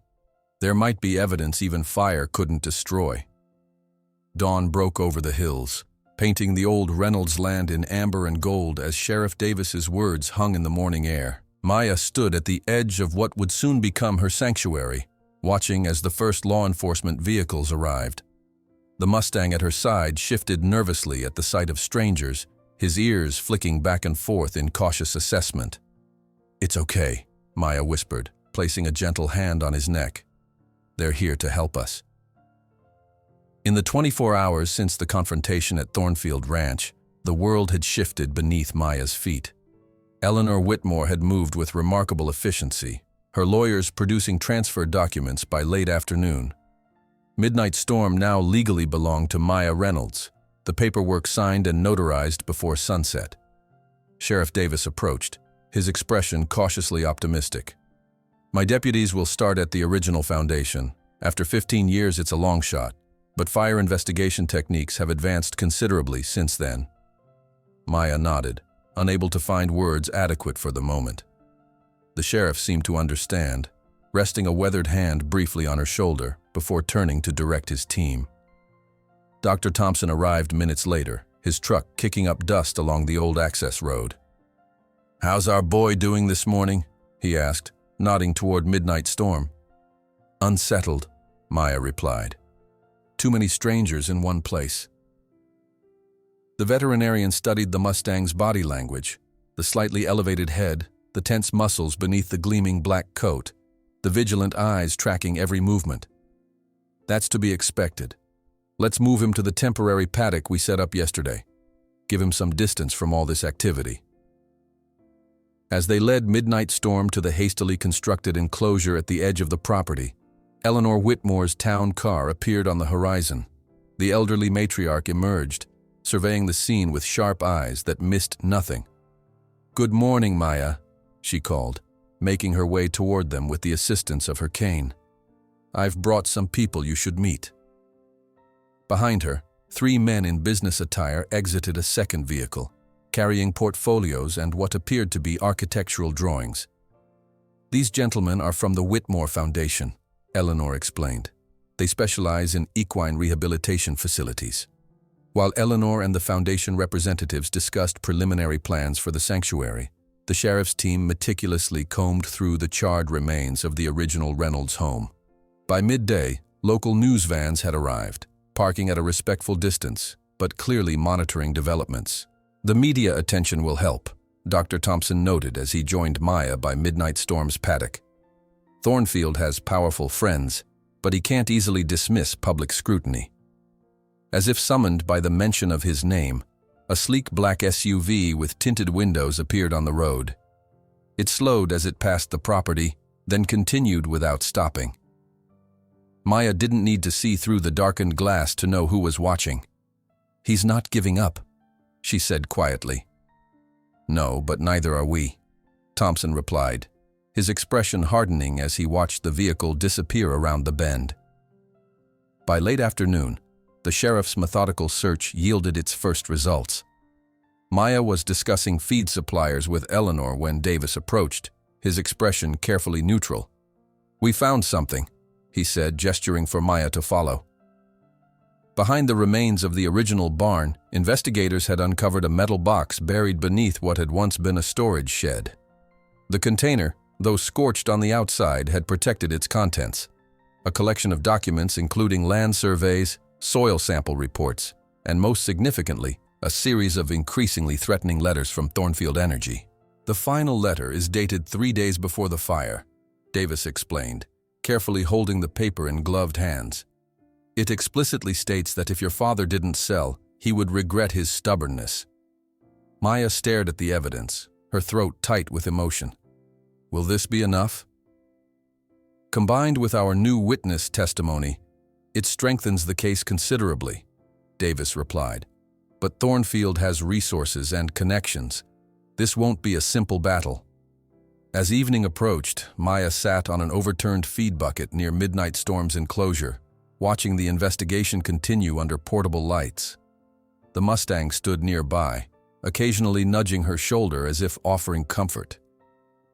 Your grandfather knew, she told him softly. He knew they were coming for the land, for him. That's why he released Thunder Spirit, to save at least one thing he loved. Midnight Storm's ears pricked forward at the sound of his grandfather's name, his intelligent eyes fixed on Maya's face. There was something in that gaze that transcended normal animal awareness, a depth of understanding that made Maya wonder how much genetic memory might be carried across generations. The following morning brought a flurry of activity to the property. A local construction crew arrived, having volunteered their services to begin clearing the site for the sanctuary's first structures. Maya was overwhelmed by the sudden surge of support.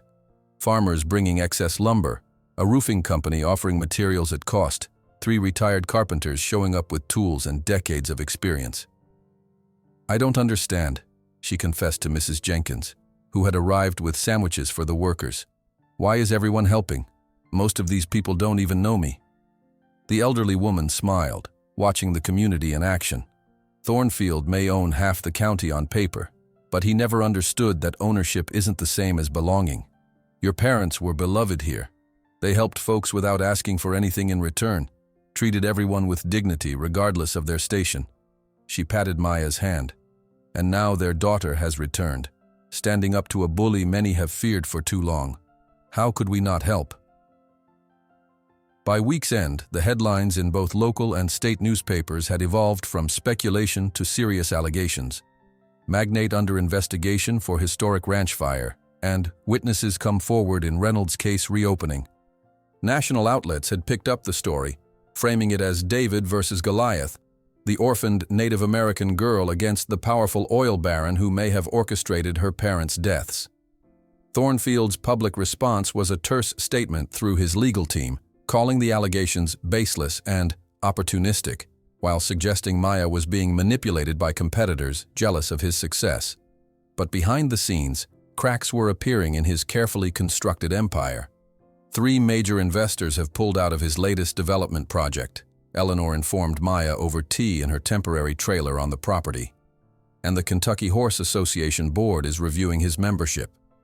While the legal investigation progressed, Maya focused on deepening her connection with Midnight Storm.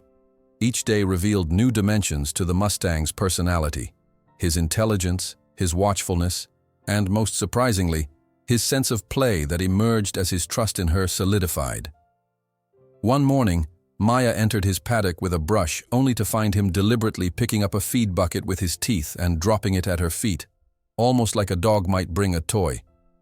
When she laughed and tossed it aside, he retrieved it and repeated the game. "Who knew you had a sense of humor?" she asked, delighted by this glimpse of the horse beneath the trauma. Dr. Thompson, observing from the fence, shook his head in amazement. "It's like he's a completely different animal. If I hadn't seen him at Thornfield myself, I wouldn't believe we're talking about the same horse." As construction on the first stable began, Maya established a nightly ritual. After the workers left and the property grew quiet, she would sit on the hillside overlooking the valley, playing her father's harmonica while Midnight Storm grazed nearby. The music seemed to create a bubble of peace around them, a space where past traumas could momentarily recede. On one such evening, Sheriff Davis joined her. settling onto the grass with a groan that spoke of long days and longer nights. "Your father used to do this exact same thing," he said after listening to her play for several minutes. "Sit right about here, playing that harmonica while his horses gathered around." He gazed out over the landscape, now bathed in twilight. Luna would sometimes sing. She had a voice that could make birds stop to listen. Maya lowered the instrument, hungry for these glimpses of parents she couldn't remember. "Were you friends with them?"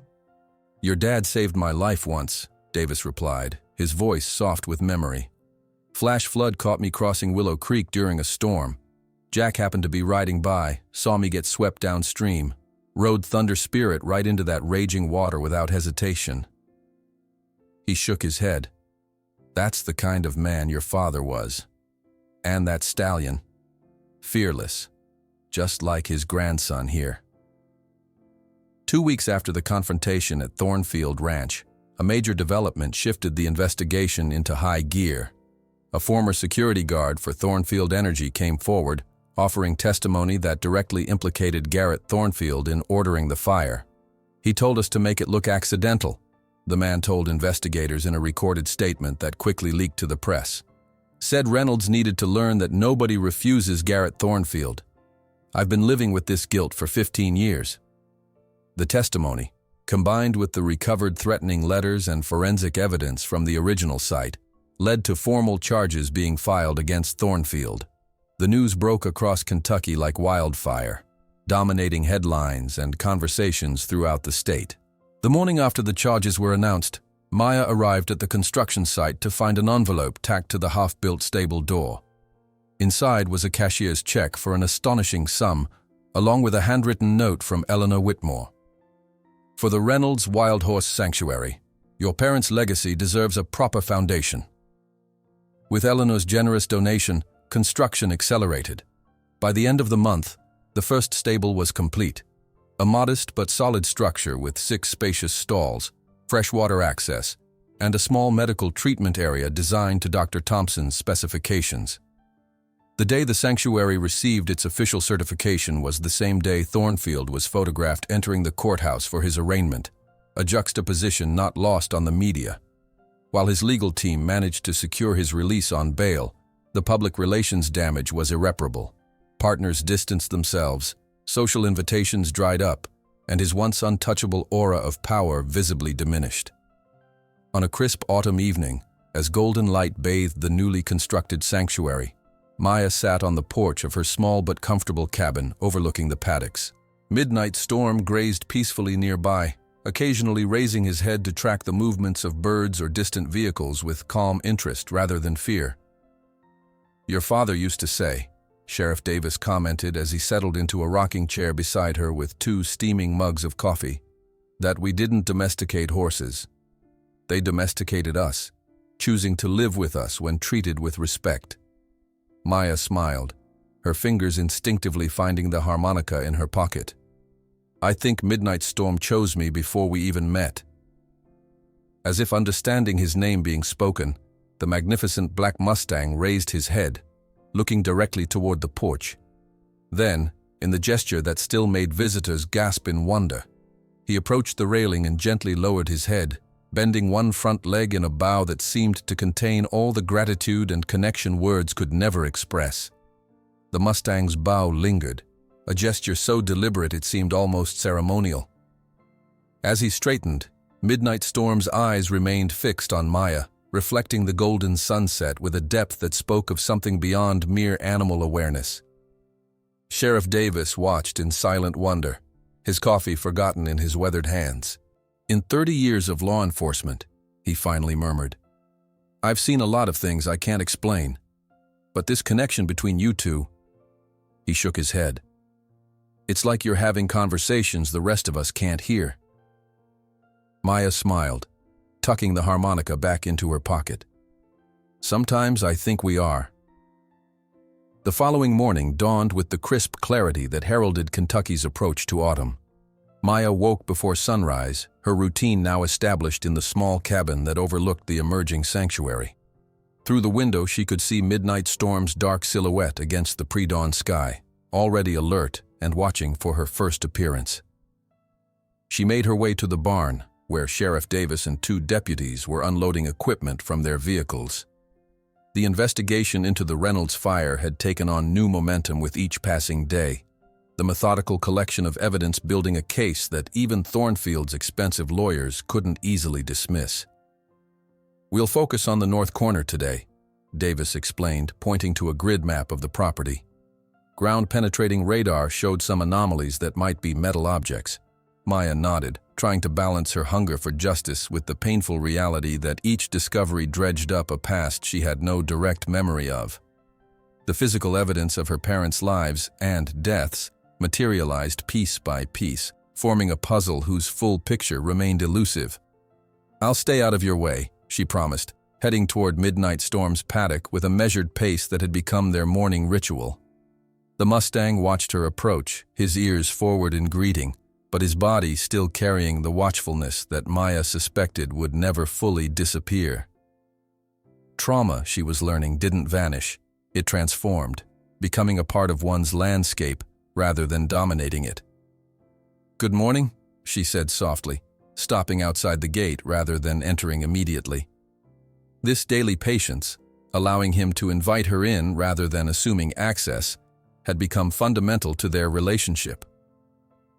Midnight Storm approached the gate and lowered his head slightly, his signal that her presence was welcome. Maya entered, moving unhurriedly to stand beside him without touching, sharing space and breath for several minutes before initiating contact. These quiet mornings had revealed layers to the Mustang's personality that his previous handlers had never glimpsed. His intelligence manifested not just in problem-solving. He'd quickly learned to unlatch simple gates, but in emotional recognition. He seemed to sense Maya's moods, becoming more solicitous on days when she carried tension or sadness. "Dr. Thompson's bringing those rescued horses today," she told him, finally resting a hand on his neck. "I'm going to need your help." The veterinarian had called the previous evening about a dire situation. 12 horses confiscated from a failed racing operation, all showing signs of neglect or abuse. "They need somewhere to go immediately," he'd explained. "The county facility is already overcrowded." As if understanding the day's importance, Midnight Storm remained unusually attentive as Maya prepared the recently completed stables.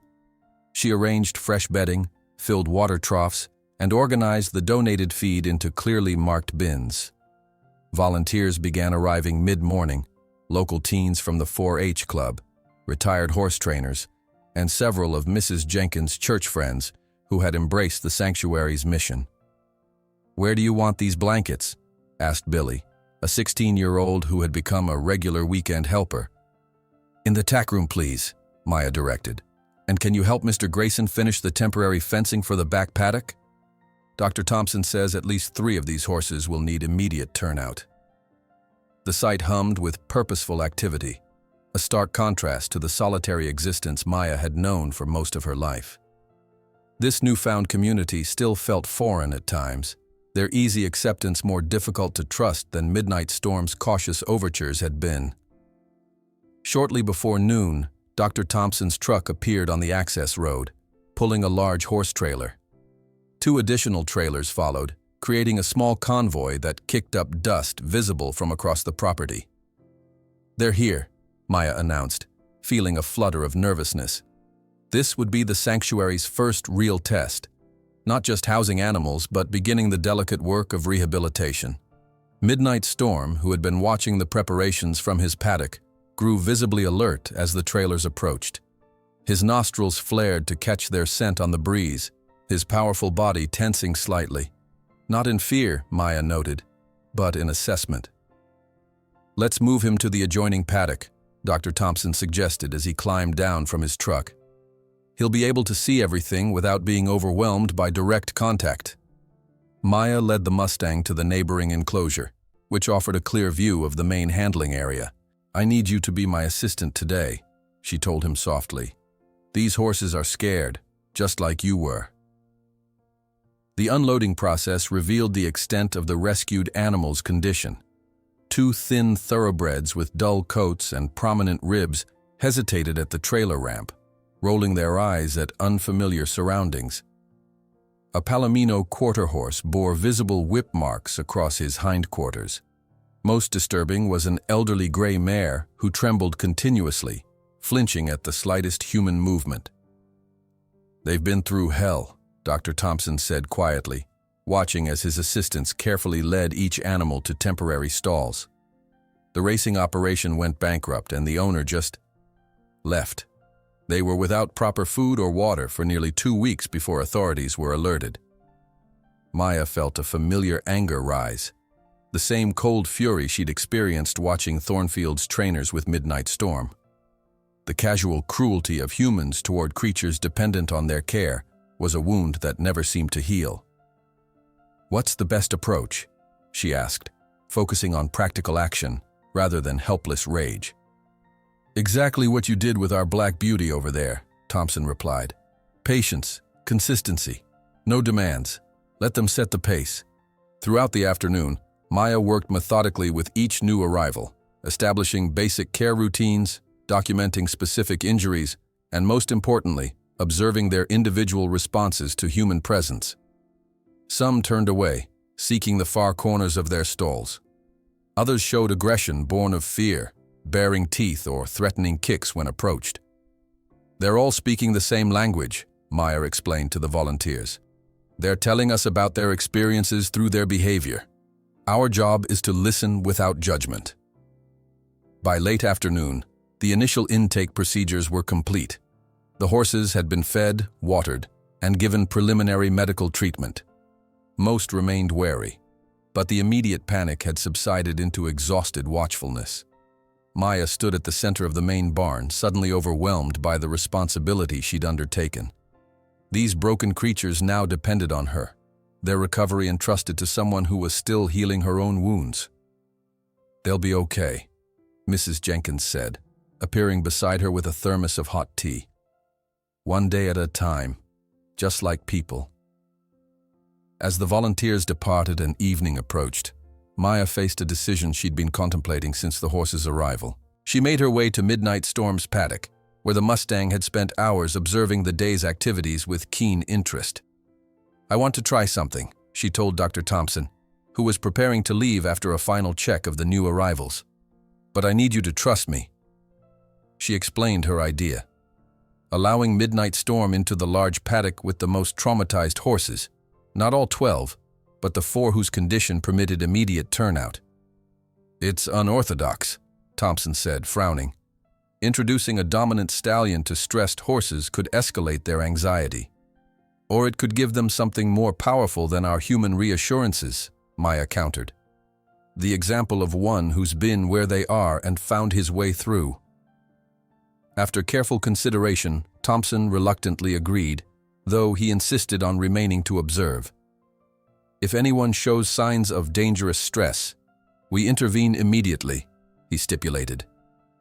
Maya led Midnight Storm to the gate of the larger enclosure, where the 4 selected horses had been placed: the elderly gray mare, a young chestnut gelding, and 2 bay thoroughbreds who appeared to be littermates. All 4 stood at various distances from each other, their body language broadcasting uncertainty and exhaustion. "Everyone, please step back," Maya instructed the few remaining volunteers. "No sudden movements or loud noises." She opened the gate and stepped aside, allowing Midnight Storm to enter on his own terms. The Mustang paused at the threshold, his intelligent eyes surveying the new horses. The residents tensed visibly, the chestnut pinning his ears flat while the gray mare retreated to the furthest corner. Midnight Storm stepped into the paddock with deliberate calm, his head neither lowered in aggression nor raised in dominance. He moved to the center of the space and simply stood, his presence an announcement rather than a challenge. For several minutes, nothing appeared to happen.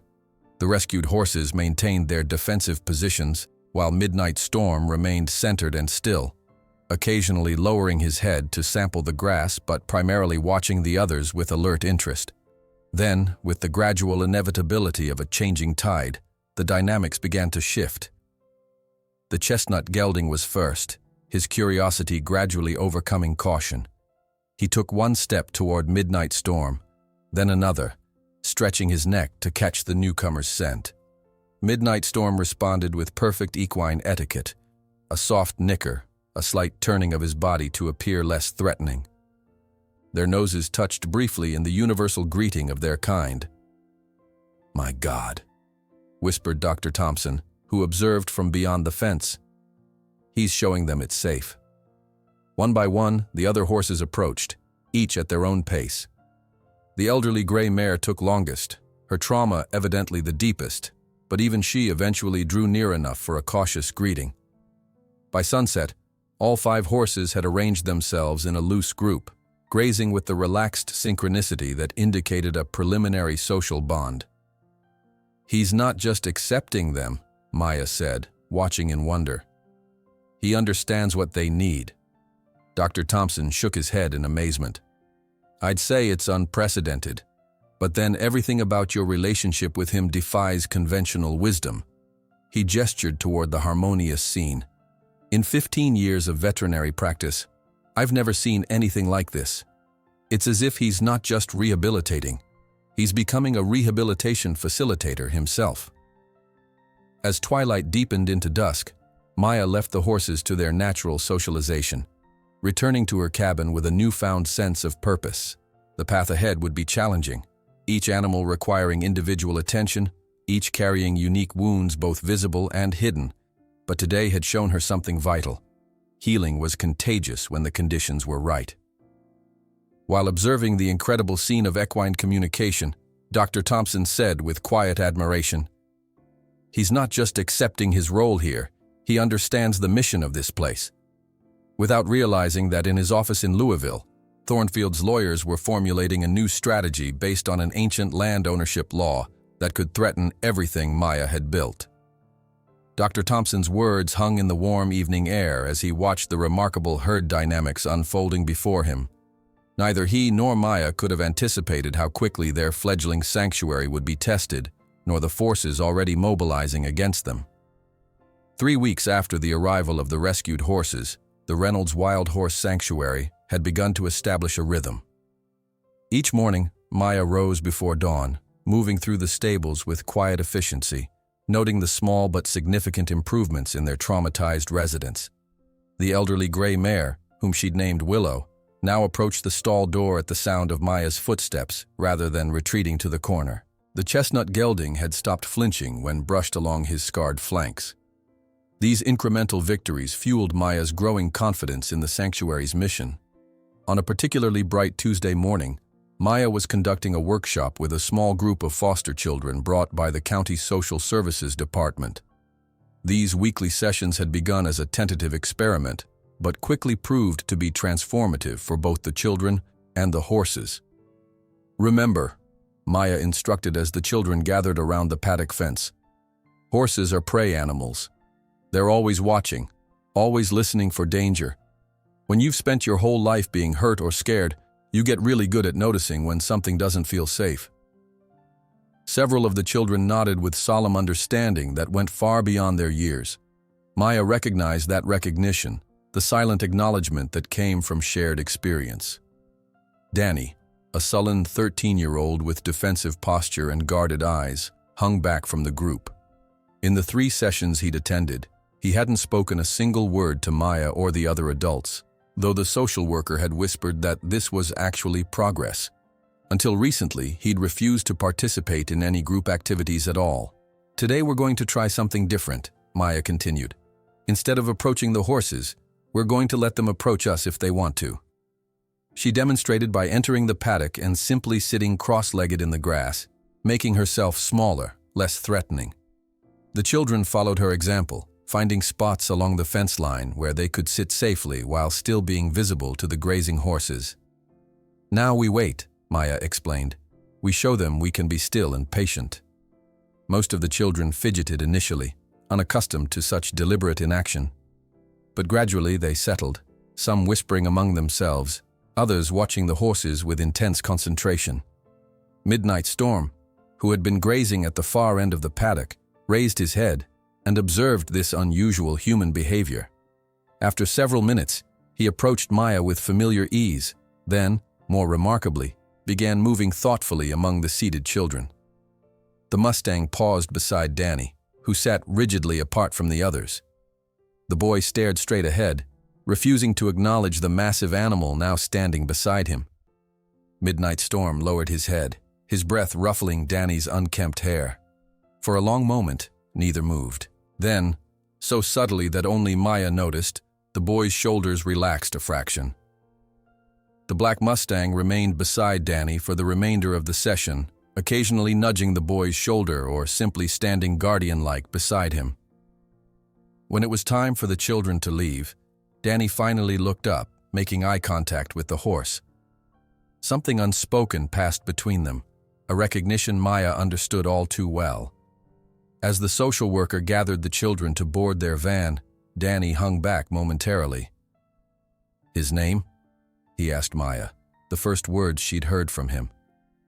"Midnight Storm," she replied. Danny nodded once, as if confirming something to himself, then joined the others without another word. "That's the first time he's initiated conversation in 8 months," the social worker murmured to Maya. "Whatever you're doing here, please don't stop." The workshop's success was still fresh in Maya's mind when Dr. Thompson arrived later that afternoon, his expression uncharacteristically troubled. "We need to talk," he said, glancing toward the main house where Eleanor Whitmore was reviewing construction plans for additional facilities. "All of us." Inside, Thompson laid out the disturbing information he'd received from a colleague in Louisville. "Thornfield's legal team has unearthed an obscure property law from 1852, he explained. "They're challenging the original land grant that established the Reynolds homestead." Eleanor frowned, her aristocratic features sharpening with concern. "On what grounds?" "They're claiming the land was improperly surveyed during the original territorial division. If successful, they could invalidate not just your parents' ownership, Maya, but potentially all subsequent transfers, including Eleanor's purchase of the parcel for the sanctuary." Maya felt a cold weight settle in her stomach. Can they do that? After all this time? "It's legally tenuous," Eleanor's attorney interjected, having been called to join the meeting. "But Thornfield has the resources to drag this through courts for years. Even if he ultimately loses, he could effectively paralyze your operations with legal fees and injunctions."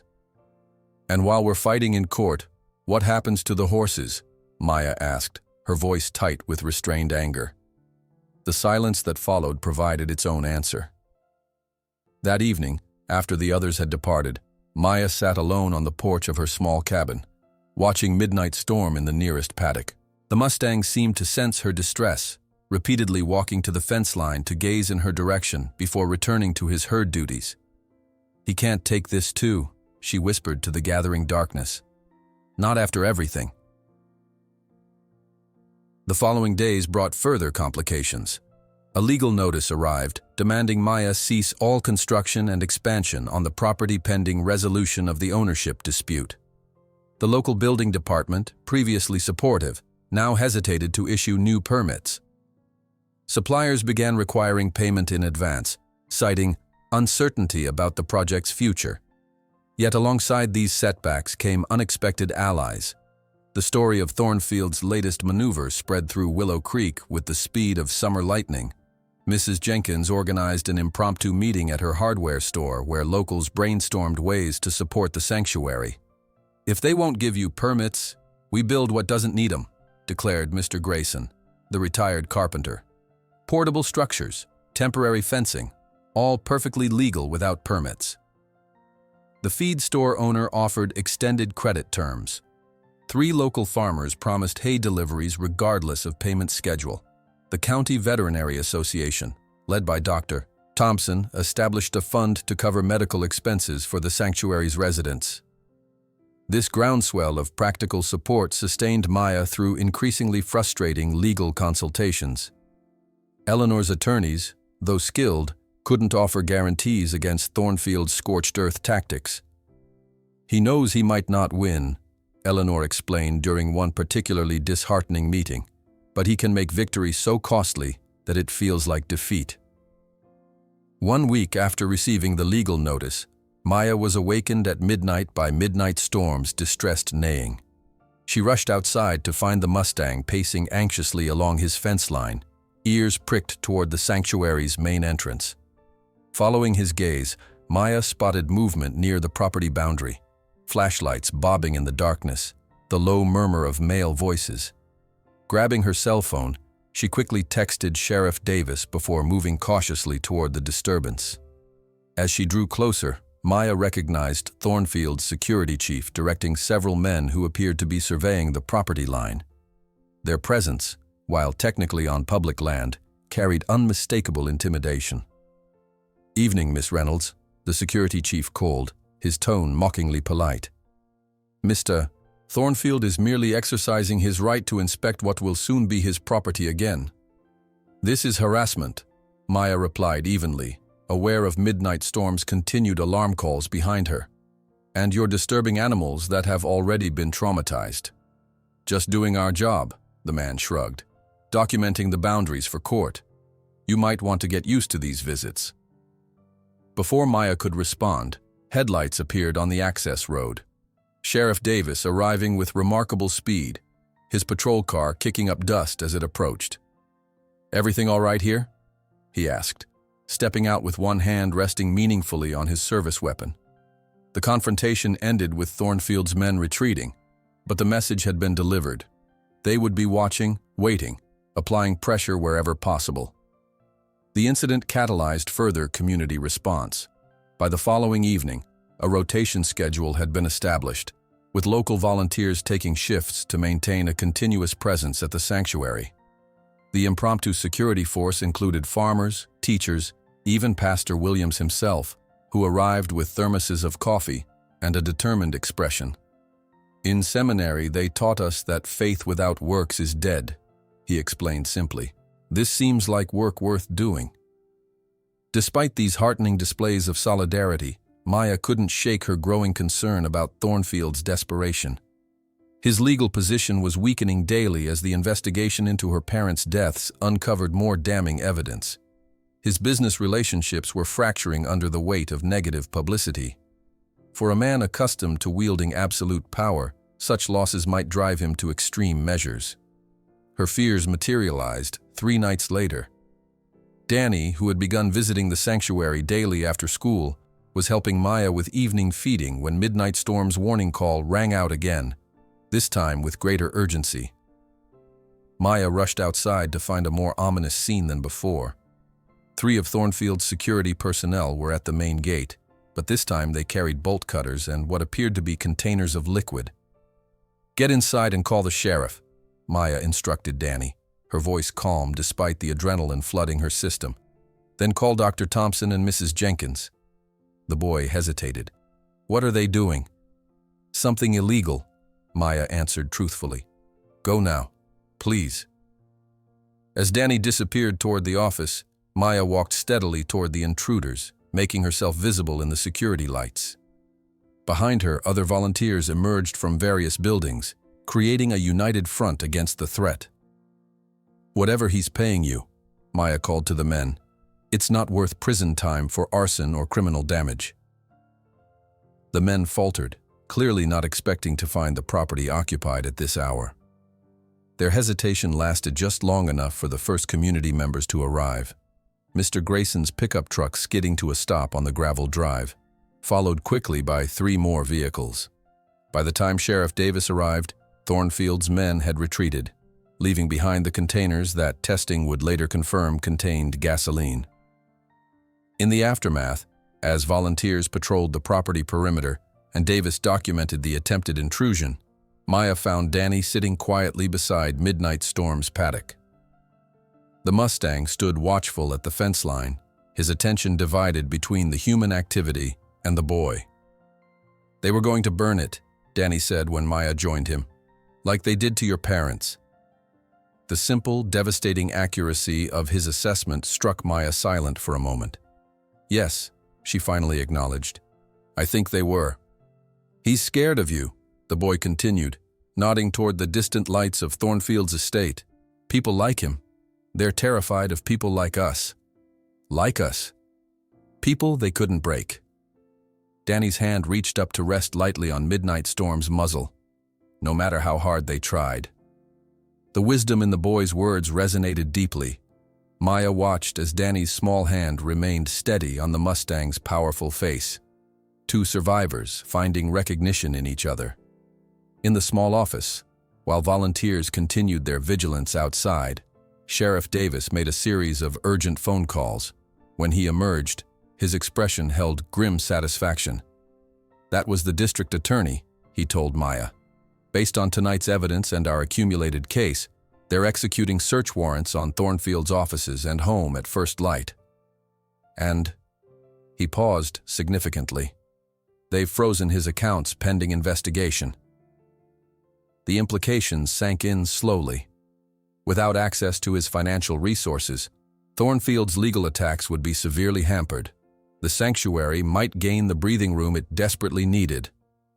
On the office phone, while volunteers continued their vigilance, Maya's cell phone rang. It was Tommy, still working at Thornfield Ranch. "Maya, he's completely out of control. I heard him tell the head of security that if he can't have the land back, nobody else will either. They're coming, and they have gasoline cans." Maya dropped her phone, Tommy's frantic warning still echoing in her ears. She turned to find Sheriff Davis already mobilizing, his hand on his radio as he barked orders to deputies stationed nearby. The sanctuary, peaceful just moments before, erupted into urgent activity. "Get everyone to the main barn," Maya instructed the volunteers, her voice steady despite the thundering of her heart. "Move the most vulnerable horses first." Danny stood frozen beside Midnight Storm's paddock, his young face pale in the moonlight. "They're really coming to burn it all down?" "Not if we stop them," Maya answered, kneeling to meet his eyes. "I need your help. Can you stay with Midnight Storm? He trusts you." The boy nodded solemnly, squaring his thin shoulders with newfound purpose. Within minutes, headlights appeared on the access road, not Thornfield's men, but residents of Willow Creek responding to a hastily organized phone chain. Mrs. Jenkins arrived with her son and two grandsons. The hardware store's pickup truck was followed by farmers in mud-splattered vehicles, the local veterinary assistant, and even the high school's agriculture teacher with several older students. "Word's spreading fast," Sheriff Davis informed Maya as he surveyed the growing assembly. "Got 3 deputies on their way, and state police have been alerted." Maya worked swiftly alongside Dr. Thompson, directing the evacuation of horses to the furthest paddocks. The elderly gray mare, Willow, trembled as Maya led her, the commotion triggering memories of previous trauma. "I know this is frightening," Maya murmured, stroking the mare's neck, "but you're not alone this time. We won't abandon you." As the last horses were secured, Maya returned to find Midnight Storm in a state of high alert. Unlike the other animals, he wasn't panicking. Instead, he stood at the fence line facing the entrance road, ears pricked forward, muscles tensed for action. Danny remained beside him, one small hand resting on the Mustang's powerful shoulder. "He knows they're coming," the boy said quietly. Sheriff Davis positioned volunteers and deputies strategically around the property, creating a visible human presence that would be impossible to miss. "Remember," he instructed, "we're here to protect and witness, not confront. No heroes tonight." Maya stood at the main gate with Davis and Dr. Thompson, the 3 of them forming the sanctuary's first line of defense. The waiting stretched interminably, each set of approaching headlights causing a ripple of tension before being identified as allies rather than threats.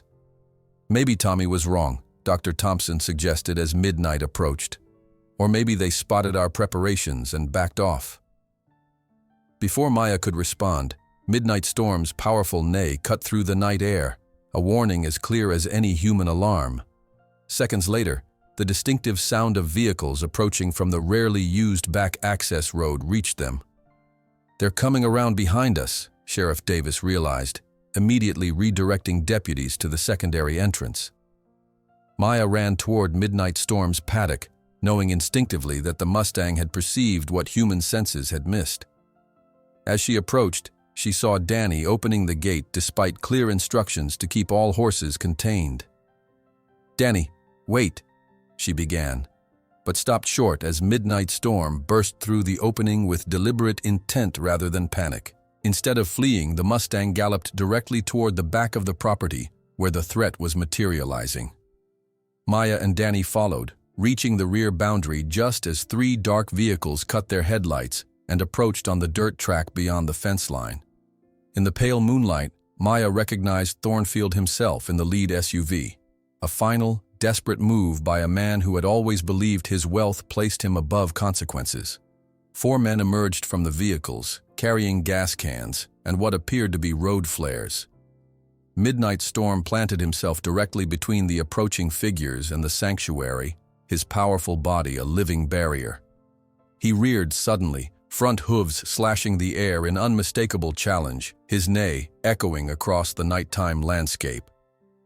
The unexpected equine sentinel caused momentary confusion among Thornfield's men.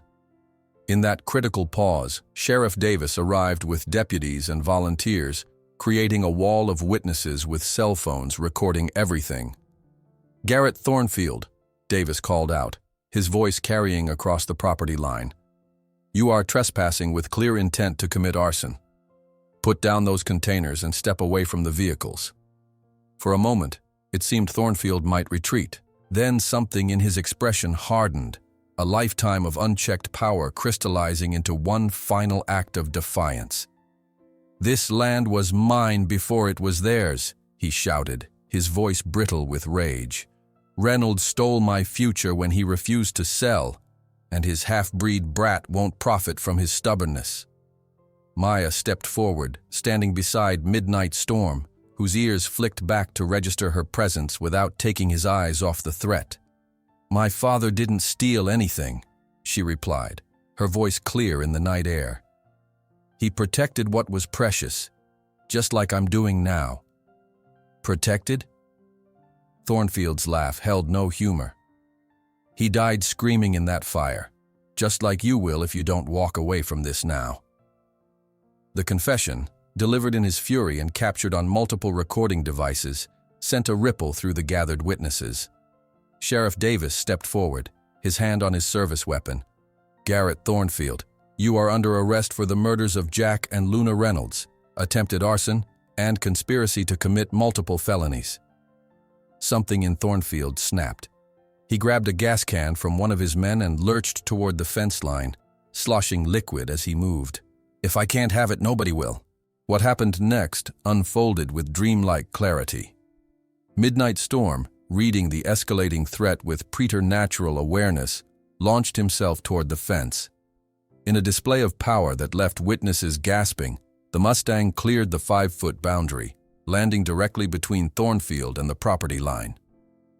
The magnificent animal reared again, this time mere feet from Thornfield, his hooves silhouetted against the night sky in an echo of the lightning mark on his chest.